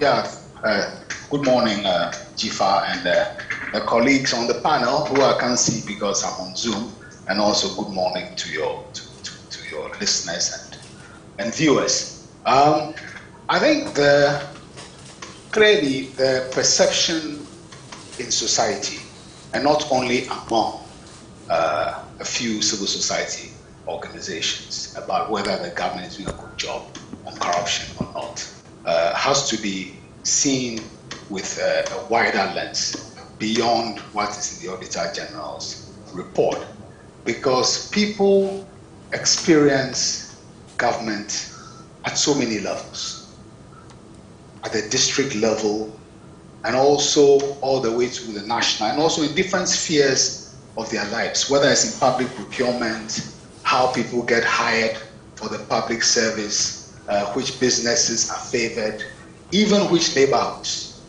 get allocation of money from public investment. So I think it's in the totality of people's experiences really that people express a view about whether there's patronage and corruption in government or not. Secondly, I think most citizens are not interested really in a comparative discussion of corruption. I think we'll be letting ourselves down if we think the low standards for dealing with corruption under the Mahama government has become a kind of benchmark against which to measure the Akufo-Addo government. I mean, egregious corruption by anybody, I think, is worthy of being criticized and being challenged. So on that basis, I mean, the public have set a standard of expectation of their leaders. And clearly, in terms of how people are expressing themselves about the corruption, the president is right when he talks about about budgetary allocations and so on and so forth. But at the same time, there are some signal things which point to him being rather thin-skinned, you know, and reacting in ways which are a bit over the top. Take, for example, the attack on Professor Jimabudi. That really was not befitting of the presidency, you know. I mean, because really, was Jimabudi being personal in what he expressed, you know, that basically the thing about him got personal. The coalition, anti-corruption, and extractive corruption that I've been involved in. I mean, somebody leaked our meeting. That person must have been put up to it because we're deemed to be critics of the government. And, you know, an article with the same import, same headline was splashed across pro-government publications claiming that we were engaged in an anti-Ghana, you know, exercise. Anti-Ghana, really? That a ruling government becomes the country and the rest of us who are not part of it, are not part of the country?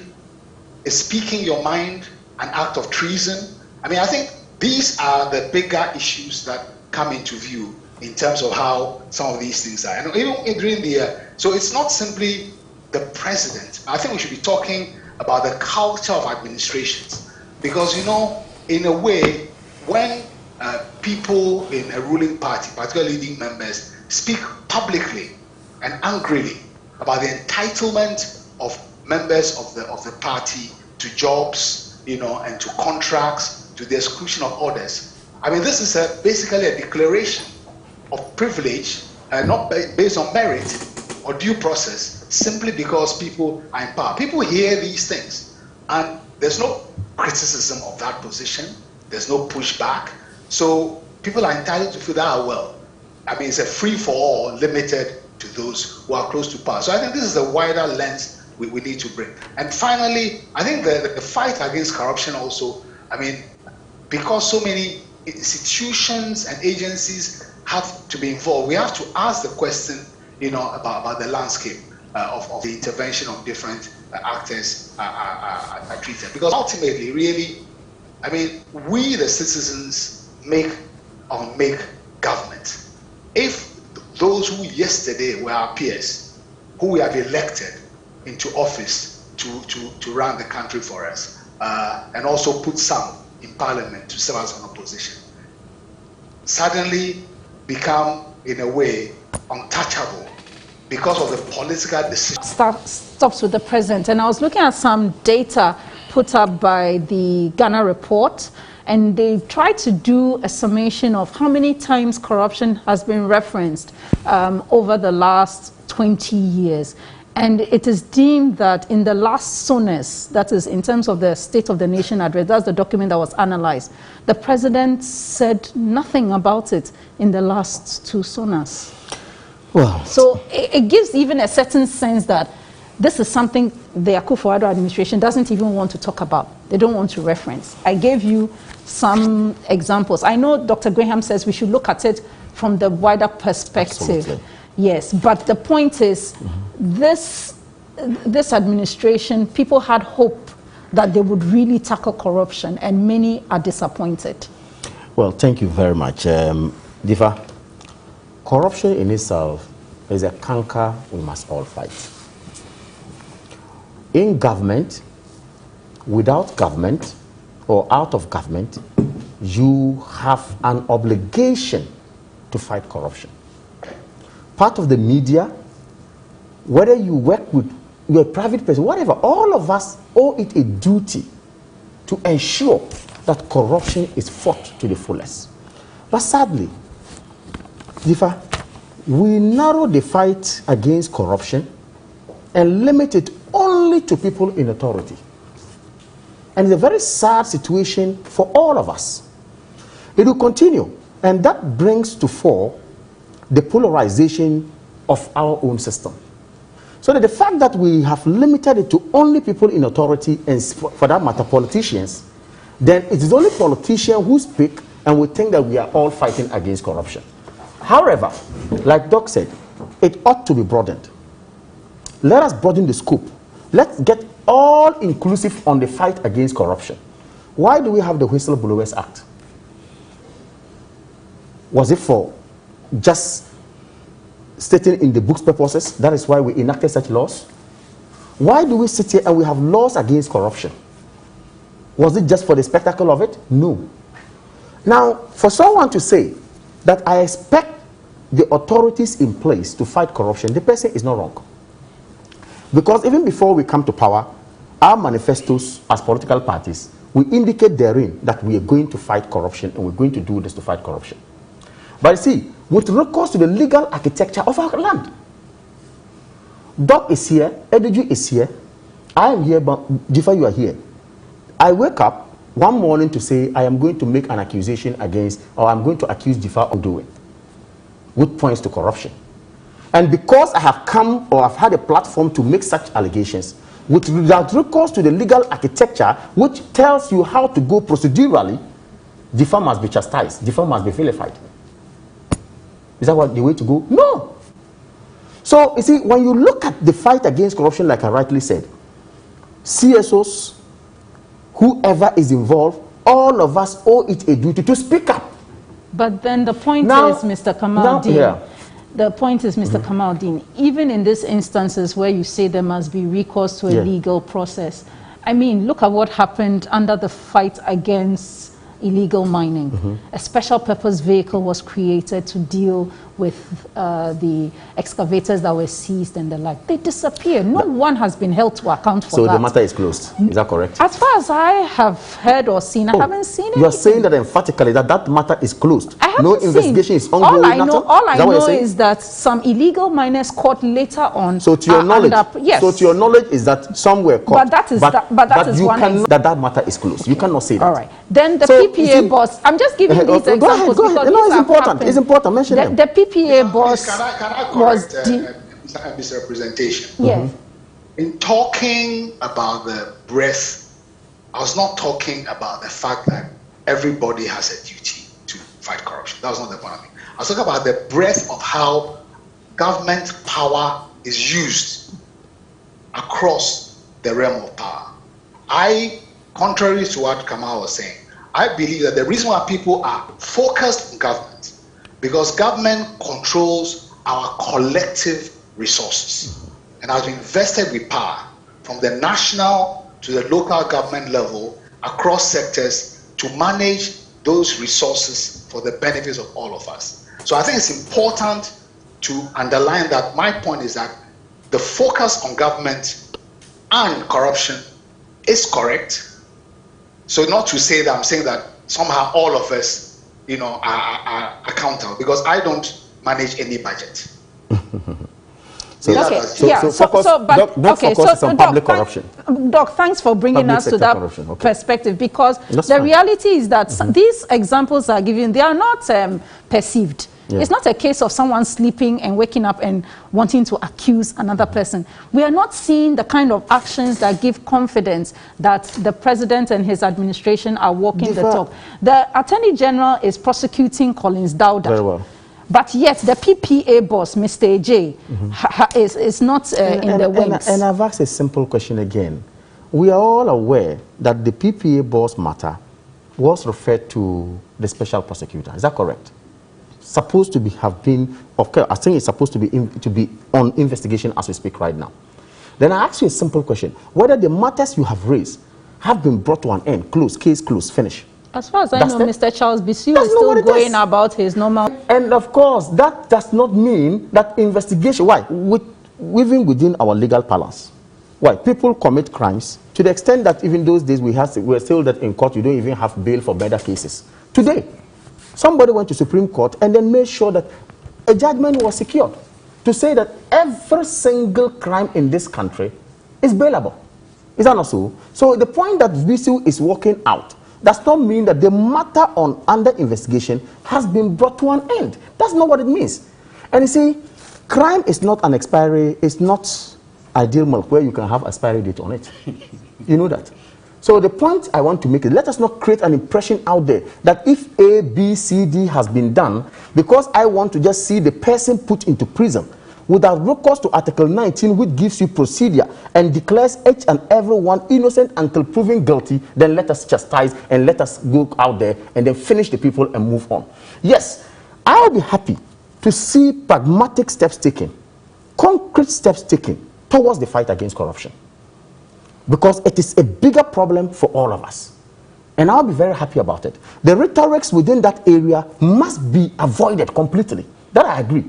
You get what I mean? But the point is, in that same vein, we do not sit down to say that, look, the fact that A has happened and B has happened, for that matter, holistically, let us chastise the government of Nana Addo Dankwa Akufo-Addo and then go sit down. Why? Yesterday, John Dramani Mahama was a president. Before him, there were other presidents. We are building a nation and coming forward. CSOs are out there and they are talking and it's good. Media is out there and they're supposed to be the fourth estate of the realm and of course keep us in check and it's good. Other institutions that are supposed to be built to help us get the fight of corruption put on the banner is also good. Like for example, if we have gone through all this, gradually we're moving. But you see, we cannot throw our hands in despair. And then of course, out of the blue, say, because this has happened, oh, it means that we cannot fight corruption. I think that is a very bad I don't think it's a case of we cannot fight corruption. No, we are fighting the perception is that there is no political will in this current administration to fight corruption. Let me bring in Dr. There will not be political will when we sit down and say that, look, let's put in place institutions that will make corruption a high risk, if you like, adventure to all of us. Then we do that, we go to parliament, we put them together, and then we ensure that matters are referred to them and investigated. What we ought to be doing now is to push such institutions to ensure that if a matter is brought before you, expedite action on them. Okay, so I'll hold you there. Dr. Asante, I know that at the time that Mr. Domelevo was pushed out of office, you were quite vocal about that. Kamaldeen talks about having systems in place and having the organizations do what they are supposed to do. So yes, we have the Office of the Special Prosecutor, you have the Attorney General's Office, you have SHRAJ, for instance, and all of that. I mean, are we just picking at the surface, or this is really just about political will? Thank you, and good morning to everybody, to your viewers. First of all, let me just reiterate something that for me, corruption is an existential threat to our democracy, our very young democracy, to our institutions. And there's a lot of things that have happened in the last couple of years that has even weakened the structures for fighting corruption. And you know, I sometimes, you know, I shouldn't say I struggle. I can understand where political actors come from when you know, when you are in power, you see things differently. But if we don't tackle corruption, we really risk a lot of things, and things that people have fought for many years to sort of restore this democracy and try to build institutions that would deliver on the development process, you know, for the welfare of many Ghanaians. So it's the kind of reason why we get agitated, and we speak, with passion about corruption. A number of disagreements I have. Let me say I, because I think I have with the president, and I've had the opportunity at least twice to sit across the table and discuss these issues. And I think we have some fundamental disagreements about how he perceives issues of corruption. One of them, and if you read the president's defense of his commitment to the anti-corruption fight, it's around a couple of issues: investment in the institutions, investigative bodies, prosecutorial bodies, and so on. The very same things that Kamal is referring to. He's talked about how he's resourced the Auditor General, resourced the Attorney General, Shraj, and others, and so on. He talked about savings that were made through the procurement, some reforms around the procurement processes. He's talked about the need to follow due process and so on.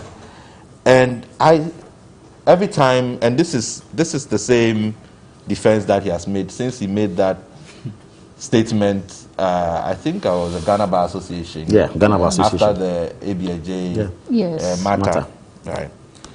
And I think that it's not enough. The Chakra Geneva base. Yeah, it's not enough because, you see, the outcomes don't match the investment.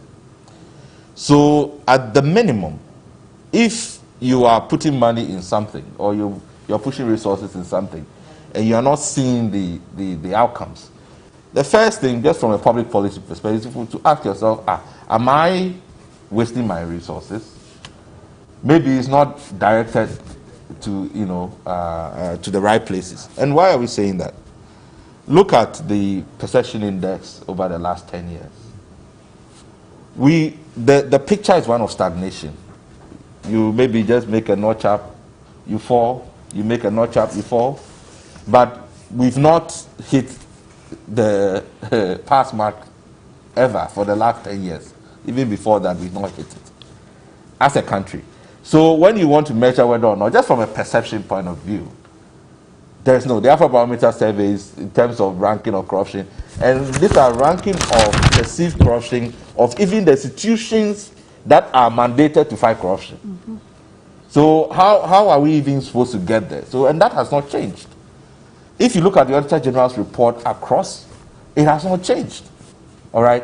So the outcomes don't match the investment. So at the minimum, we should ask questions. Is it that we are doing it wrong? Is it that we are not going further? If you have given people money, resources, and they are not producing the outcome, shouldn't you decide, okay, well, maybe you are not the right man for the job. Maybe we need to change something else. We are not getting that kind of conversation. Because if at the end of Nana Akufo-Addo's government, he says, my achievement is that I resourced the anti-corruption institutions. And yet every indices tells us that our corruption fight is stagnated. What is the legacy?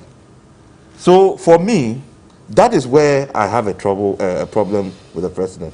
The second is that every time we had discussions around corruption, where I sit, the perception I get from, or what I perceive from hearing the president is that unless you are caught with money, stuffing money in your pocket, in the eyes of the president, that's not corruption.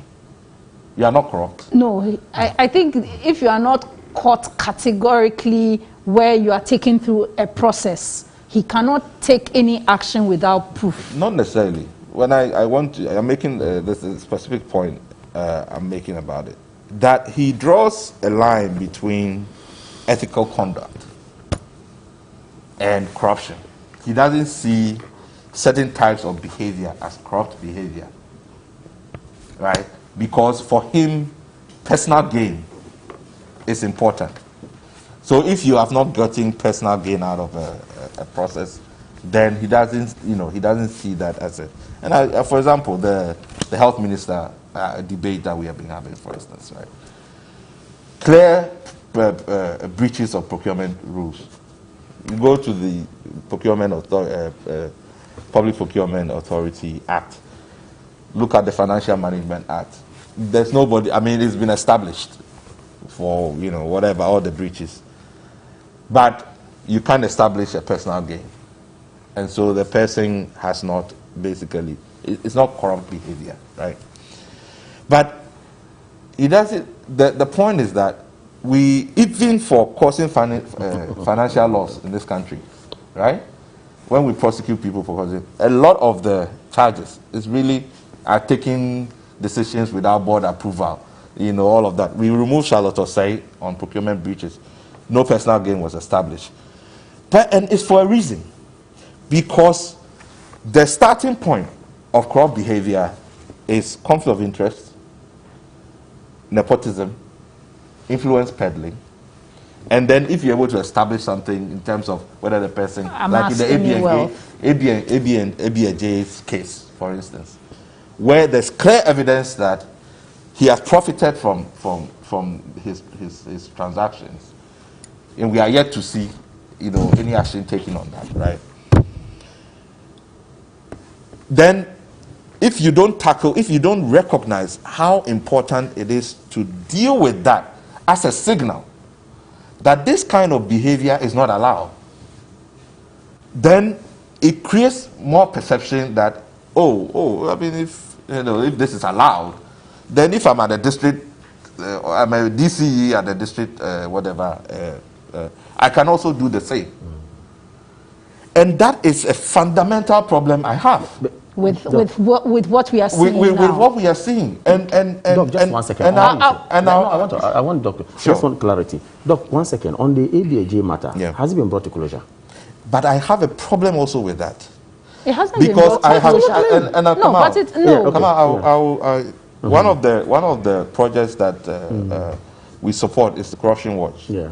Since 2017, even cases that were pending before that, the A.B. Crensil case in the Standard Authority, that case was worked on even before the MPP came into power. From that time, Yoko has investigated that case for forever. It's still investigating. It's still investigating to the point that the Auditor General has gone back, to cite that issue, And you have many cases where it never is brought to a closure. Sure. The reason why Corruption Watch was actually brought was because if you take, we never close cases. It was a way to kind of track and follow the cases. Because we never close cases. And this has been the culture. So everywhere you go, we are investigating.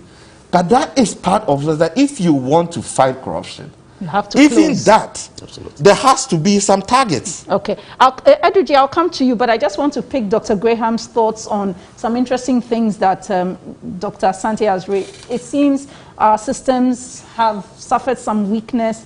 Then there seems to be this dichotomy between what is ethical conduct and what is, corruption. There seems to be a lack of fairness, though, and that then also has created a certain free-for-all. Do you think that may be the case? I mean, in general, because of the culture around power, that when you have power, it gives you a certain freedom, to engage in acts of patronage and allocation of resources. You may not benefit directly, as could you explain, but you create a culture where basically you are using power, in ways which are inappropriate. Because this is a corruption thing. He makes an important point about it's not necessarily about personal gain. So let me take some examples about how, when it comes to, let's say, even decisions about where public resources will be spent. You go to certain parts of Accra, neighborhoods where some people in power live. Those things, they are better roads than people on the next street. Okay. Now that decision may not have been taken by the beneficiaries, but it's an example. People, you find those kinds of things when it comes to employment. Certain people are favored. The due process, open access of all citizens. It is generally known that all those things have been compromised. So I think it's important, and also the ethical part of the symbolism. Therefore, what is okay to do when in power becomes kind of institutionalized. And I think the thing about, therefore, even the decision what to bring to closure in terms of prosecution and the method of also closure. When you ask for somebody to resign, and people say, no, this is not a resigning issue. All those things point to a certain perception that the threshold for accountability, and we are defining accountability in a very broad sense, and the standards that define accountability are pretty uneven on one side and very low where it ought to apply. Yeah, and depending on where you are located politically. Yeah, and if you see, just 2 points. Every case that I have looked at starts with conflict of interest, nepotism, influence peddling, all the things that you basically say are just ethical behavior. From NCA case, all of those things, right? But the thing about personal gain and within a broader accountability spectrum is that people think personal gain is only about you. You benefit personally. No. If you are doing it because you want to favor a third party, it's not coming to you directly. There's a gain anyway. There's a gain. Because whatever that third party provides you, and it could be just family, emotional, satisfaction that you have helped the family. And yesterday, Friday, I was listening to a conversation. It was yesterday, right? A politician was saying, one of his achievements was that he was able to ensure the recruitment of some of his constituents into the army and the police and all of that. And the interviewer says, but that's corruption. Says, but how can that be corruption? Forgetting that, why is he doing that? Because he's influence peddling. Yeah, but he wants to win the next election. But he doesn't think that the benefit is coming to him. And therefore, he doesn't see any corrupt behavior around that. But he doesn't see that he being retained as a member of parliament is personal to him. All right, let me bring in Eduji. So, Eduji, looks like we have major challenges on our hands with reference to that. And one would have thought that the opposition would mount the pressure, the same way pressure was mounted and saw some members of the previous administration resign. We've not seen that kind of thing in this current setup. Resigning? I don't... Yes, the bus branding scandal, Jifa Ativo was forced to resign. Charlotte Osei was eventually removed. I don't want to continue. I think, Jifa, the question is always about the body language of the leader.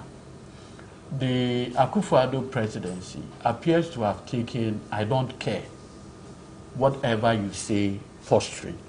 Look, this is a president in his inaugural address indicated that he's going to protect the public purse by insisting on value for money. The principal legal architecture for ensuring, value for money, transparency, among other things, are the provisions of Article 1815 relative to transactions and the Public Procurement Act. What has been the conduct and posturing of this president relative to this enactment? The president got his attorney general to prosecute the NCA matter, correct? As we speak, the president is prosecuting matters on Cocoa Board, correct? Maslock, snakes, among other things, on alleged breaches of the Public Procurement Act and causing financial loss to the state. And in some cases, misappropriation. And a lot of them all happen to be NDC appointees. No, all of them NDC appointees. In the past 4 years of the Akufo-Addo presidency, a lot of procurement infractions have happened. And none of them is facing due process or going through criminal prosecution. Look, as we speak, SRACH, a body mandated under the 1992 Constitution to investigate some of these issues, had come out with a 113-page report on ABAJ.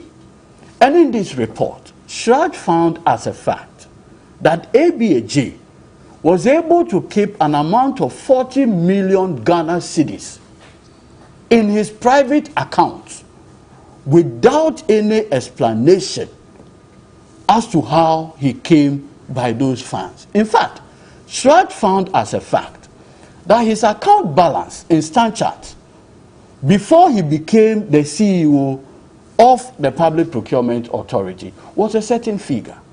The same account today has a global sum of 40 million Ghana cedis in it. What has been the body language of the president? I don't care. Today, as we speak, the president, Attorney General, got some people prosecuted, and there are 7 prison terms in Isawam over allegations that they breached the Public Procurement Act and causing financial loss to the states. Today, a parliamentary bipartisan committee has found as a fact that the president's Minister of Health had breached not only the Public Procurement Act, but the 1992 Constitution. When he had the benefit in somewhere in Bono region, he made mockery of the whole conversation. So our president speaks in one way, but his body language is facing the other side. We need to situate that conversation within the overall body language of the president. Listen, and I was listening to my learned senior here, when he made the point that, look, the president, anytime corruption conversation comes in, is quick to say that I have resourced the agencies tasked to fight corruption, irregularities, among other things. If I look at the 2020 Auditor General's report, Table 1, the Auditor General had found as a fact that the global sum of irregularities committed as of December 2016 is about 700 million Ghana cedis. Now listen, by December 2020, the amount of irregularities is now 12 billion Ghana cedis. And now this president has the temerity to talk about fighting corruption. So we need to have the conviction, even in terms of value. The level of irregularity, having resolved this organization, is now 12 billion Ghana cedi from 700 million. And you say you are fighting corruption. It is either the president is unaware or the country is on autopilot. Either way. Or it is also possible that public officers are not doing their job. No, have you thought about that? But you see, because ultimately they carry that responsibility. Let me give you a classic example. Whether so public 30 seconds, then we'll take whether a break. public officers are in fact doing this. Look, when the president, in the famous Sputnik V conversation, when it came up, the president had an opportunity to say that I, Akufo-Addo, having gotten my Attorney General to prosecute and put people in prison for breaching the Procurement Act, if there's evidence that my minister had breached the Procurement Act, what did the president do? He rather made it a laughing matter. Now, so if you have a president... Keep repeating yourself. I don't know, but... If you have a president whose body language suggests that he's not willing, classic example, Dom Level. I mean, you've given my co-panelist some time. I was going to come back to you. But look at Dom Level's scenario, right? He is the Auditor General. Under very bizarre circumstances, he's been made to go home because we are told he's 60 years, right? Then the president, who can ask someone to go on retirement because he's 60, had just appointed a 77-year-old man as the executive director of Yoko. Oh, I think he's left now. No, I think the current Mr. Dapa, he was just appointed less than a month. Okay. It was a Dupo. The one is different. Yeah. He just appointed Mr. Dapa, a respected lawyer, 77 years old, as the now executive director of Yoko. Where is the principle? Okay, I'll hold you there. Thank you very much. That's Eduji Tamaklo there. And we're still here with our guests, Dr. Kojo Asante, Kamal Dean Abdullah, as well as Dr. Yao Graham. We take a quick break and we'll be right back.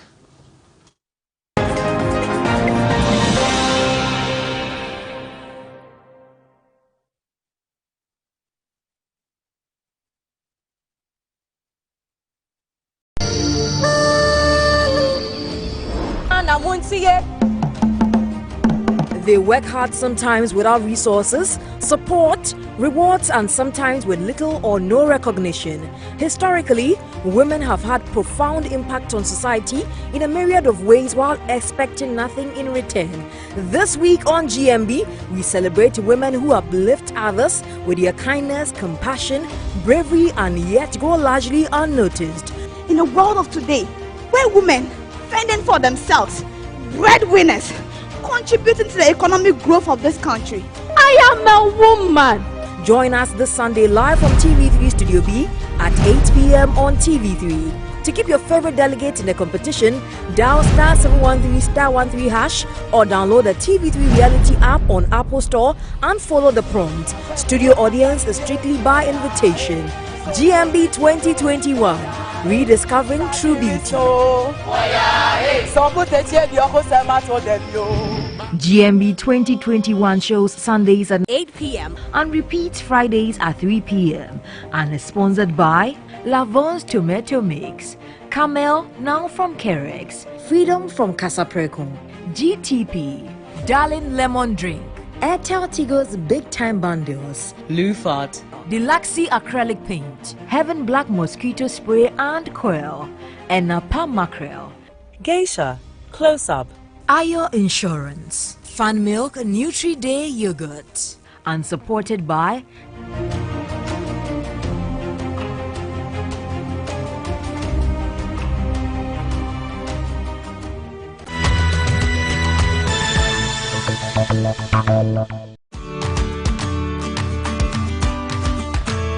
When we started it off as another TV cooking show, we showcased their cuisines, introduced you to their recipes, and told you tales of our chefs. Thanks to your viewership, it's grown into a cooking brand embraced by a lot more of you and the best of chefs. It's phenomenal. It reignites the passion for cooking if you ever had it, opens you up to new food ideas if you are willing to try. It's where dreams are formed. Our beginners dream of cooking their favorite meal, dreams of owning and running a huge eatery, of sitting among soups and stews and telling culinary tales. Now tune in and open up Chef Diaries with us. Watch all of these super Afro chefs in the sub-region and experience their world-famous recipes as they tell tales of their culinary journeys. Chef Diaries is brought to you by TBG. We stand with you. And supported by Tasty Tom. Strength comes from within. Frytol Sunflower Oil, Fortune Rice, Yaz Luxury Tissues, and GTP. Chef Diaries shows Saturdays at 5:30 p.m. on TV3.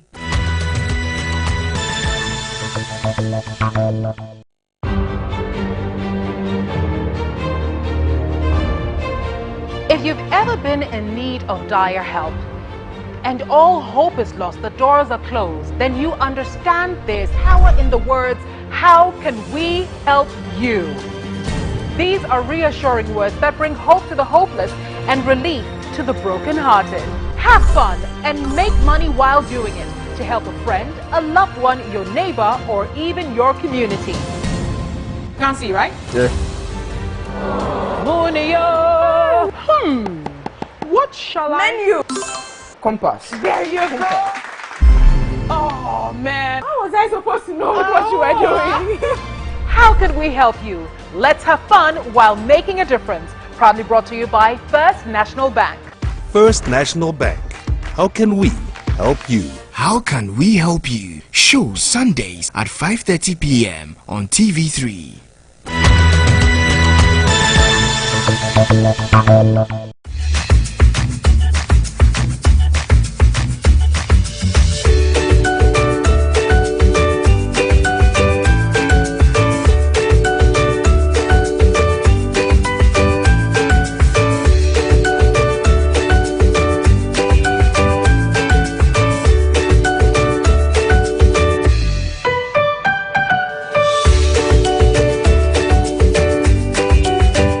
agro farming. Shows Saturdays at 4 p.m. on TV3.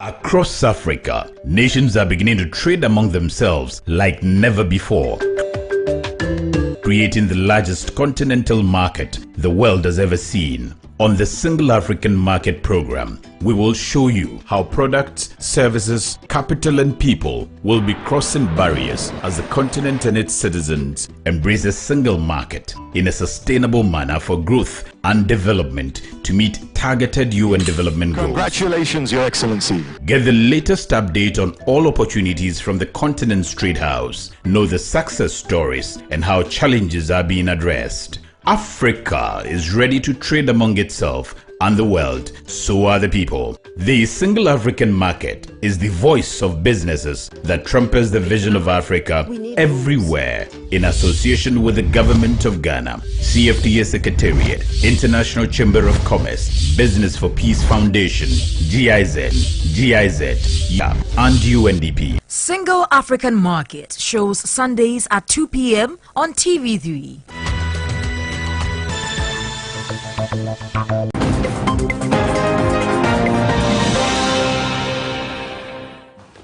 You're welcome back to the key points on TV3 and 3FM. Some of your messages have come through. Let me take them quickly and then we'll speak to Dr. Yao Graham. This one from Benjamin says, fighting corruption under the Akufo-Addo government is a partisan parochial pursuit rather than the real corruption cancer that has bedeviled our economy. His fight has been to act to suit his team. This president has disappointed us. This one from Abdul in Agona Nyakrom says, I don't think this current government is ready to fight this canker because everything indicates that government has already lost the fight. If government means business, then the Akufo-Addo administration should start with the prosecution of their own appointees who themselves have engaged in corrupt practices. And a final one from Koshi, the leadership style is the most important element in fighting corruption. If subordinates can sense a radiance of abhorrence for corruption around leadership, they will be quickly whipped in line. No amount of policing can prevent corruption. The most effective antidote to corruption is a construct of a culture against it. Dr. Graham, I'll come to you and I'll take these as your final points. The Akufo-Addo government has 3 years left of its mandate because really the year will soon be over. Is there an opportunity to turn things around quickly?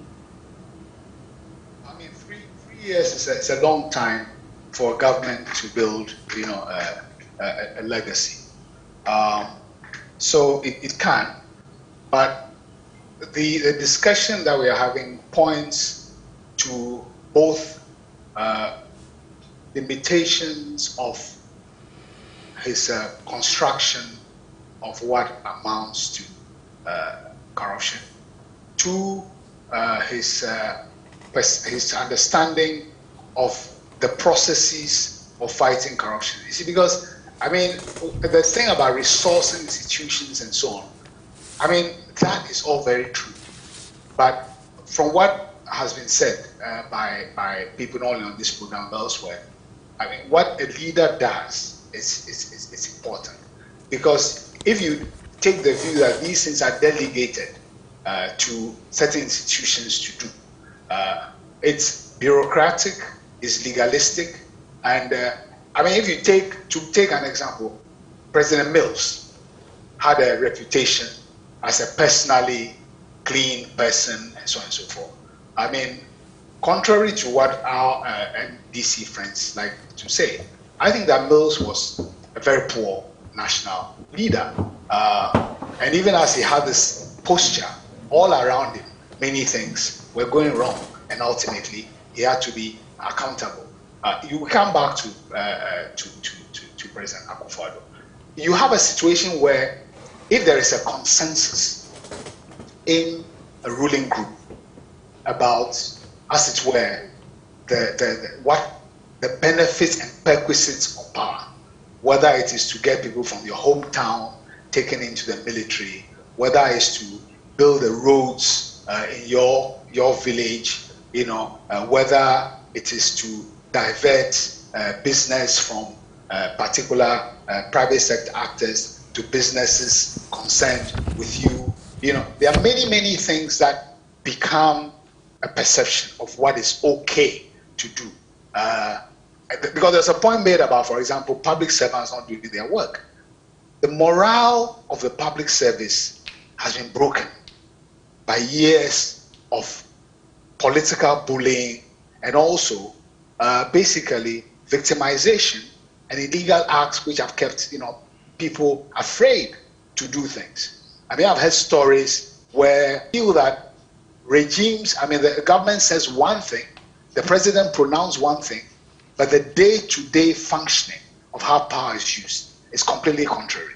So it is what is lived and done which would define the legacy. And as it is now, clearly, I mean, I agree with a number of things that Kojo said, because, I mean, he and others have been looking, you know, a lot more closely at the granular dimensions of the corruption problem. So, yes, the president has a chance to fix a legacy, but we are not talking about the president as a person. The president is the head of a collection of people in power.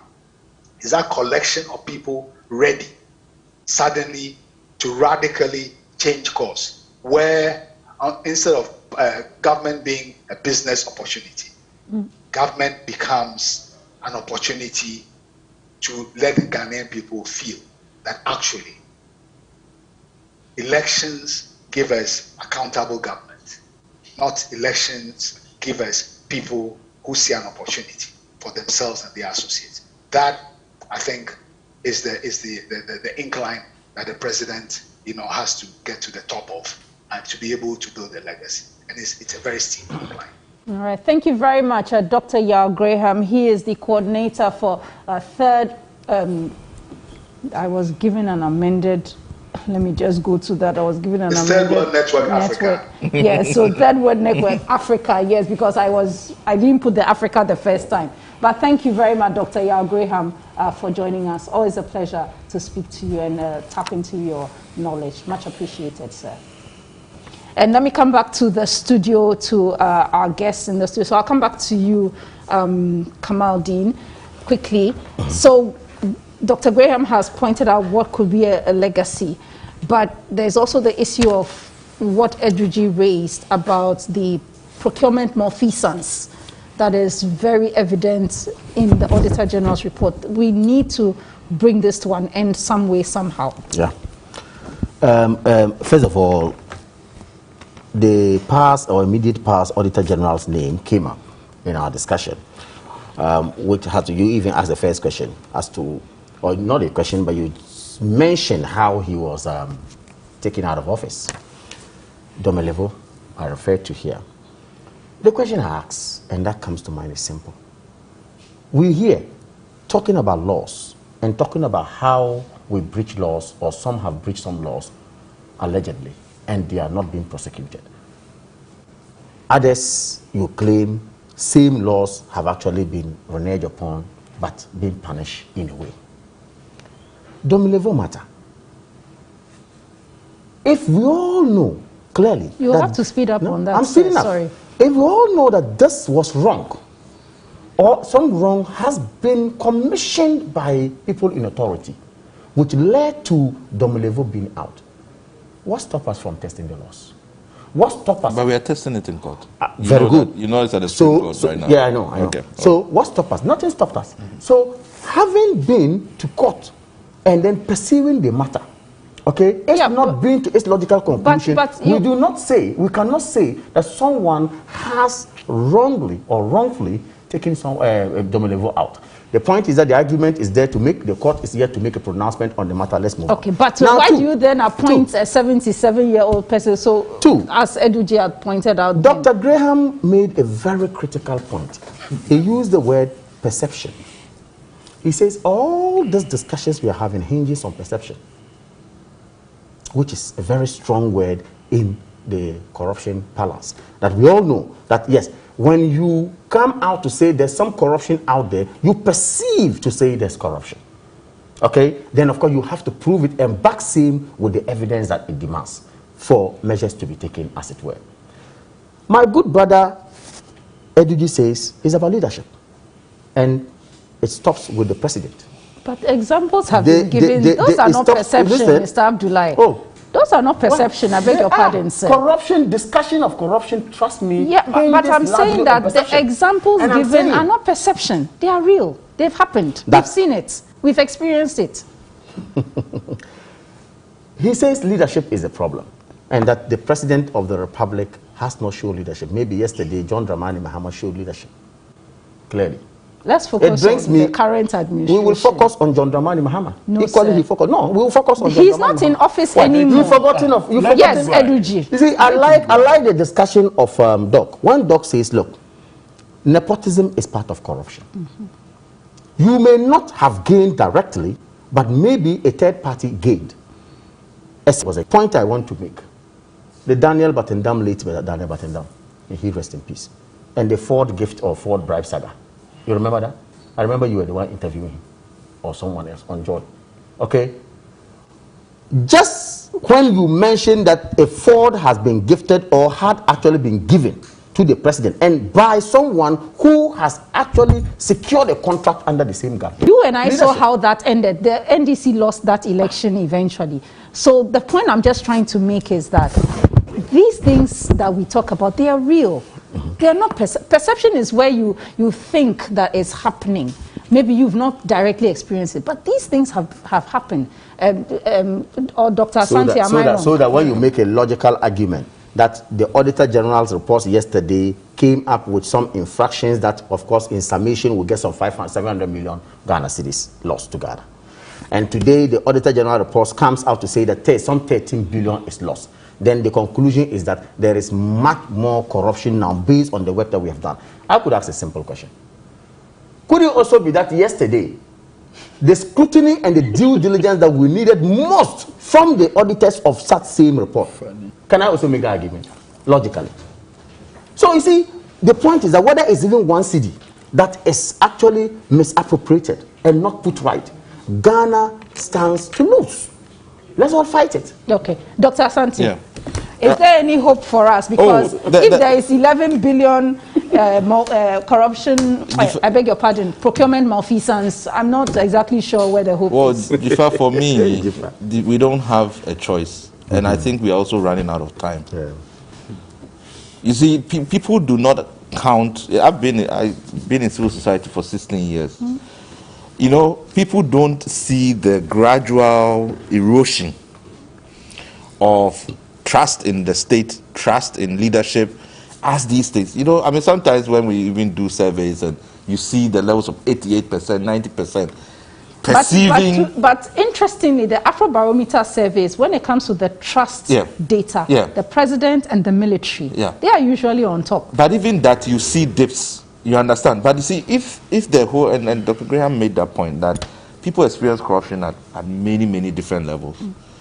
The society we are fighting for, what Kamal, his children, you know, his children and who want to live in that society, has to be one of merit.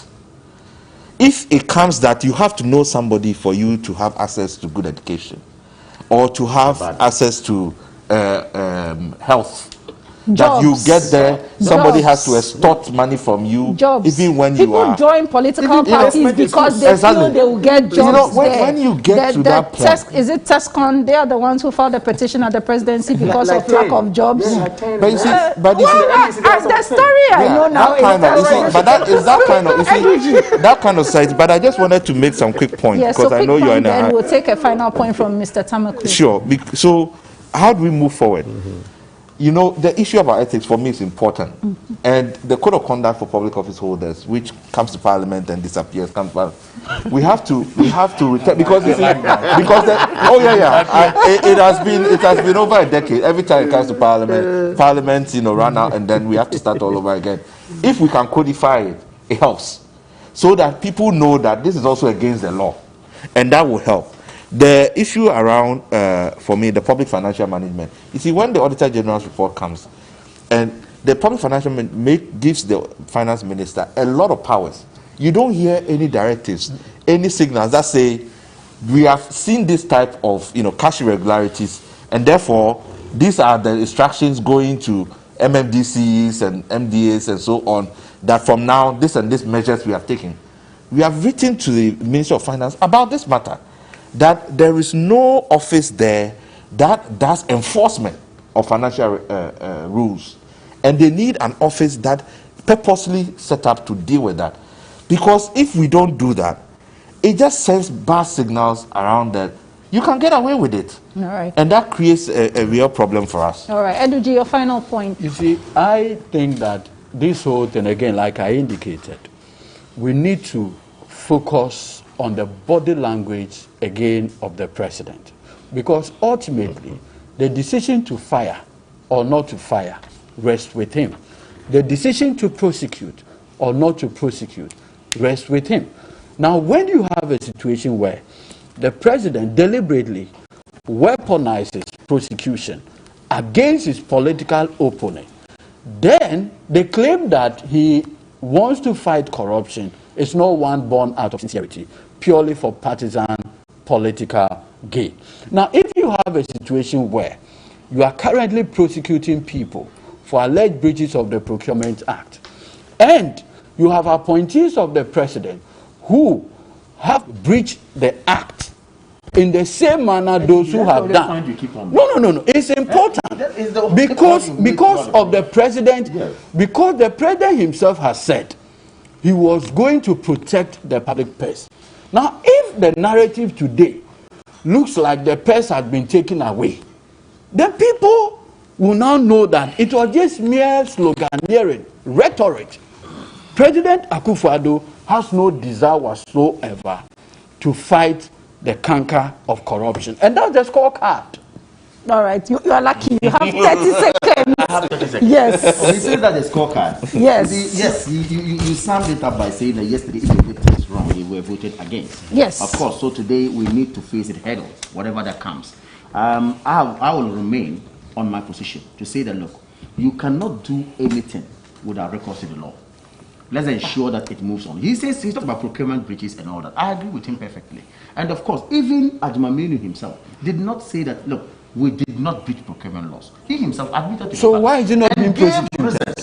The reason doesn't matter. So the honorable, so you do the honorable thing. And leave office. When Jifa Ativo backdated the bus branding contract, she eventually left office. Charlotte Osei was taken on. She was exited. Are quite different. No, it's the same breaches of the Procurement Act. I am not saying there's no breach of the law. There is. No, look, an independent constitutional body like EC, each chairperson that has security of tenure can be removed on the sole basis of breaches of the Procurement Act by President Akufo-Addo. It does not lie in your mouth in the face of evidence to continue. It is not a question of morality. Okay, so gentlemen, I'll bring that to an end. So why did you remove Charlotte Osei? Thank you very much, gentlemen. And the program is The Key Points. And thank you very much for joining us on today's edition.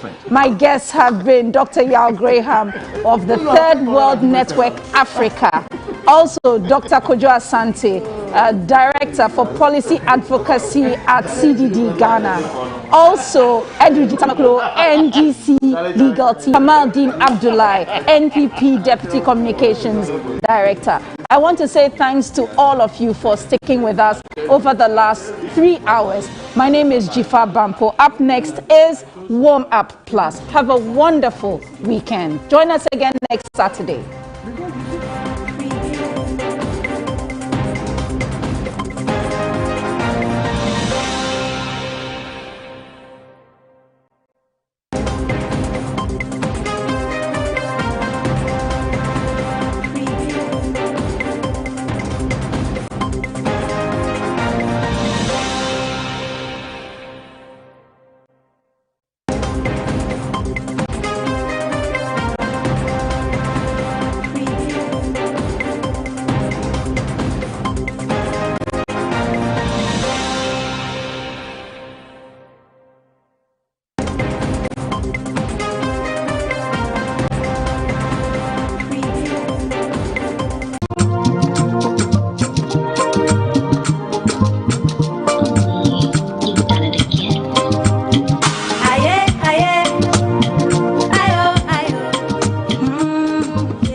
Welcome to Ghana. Hey,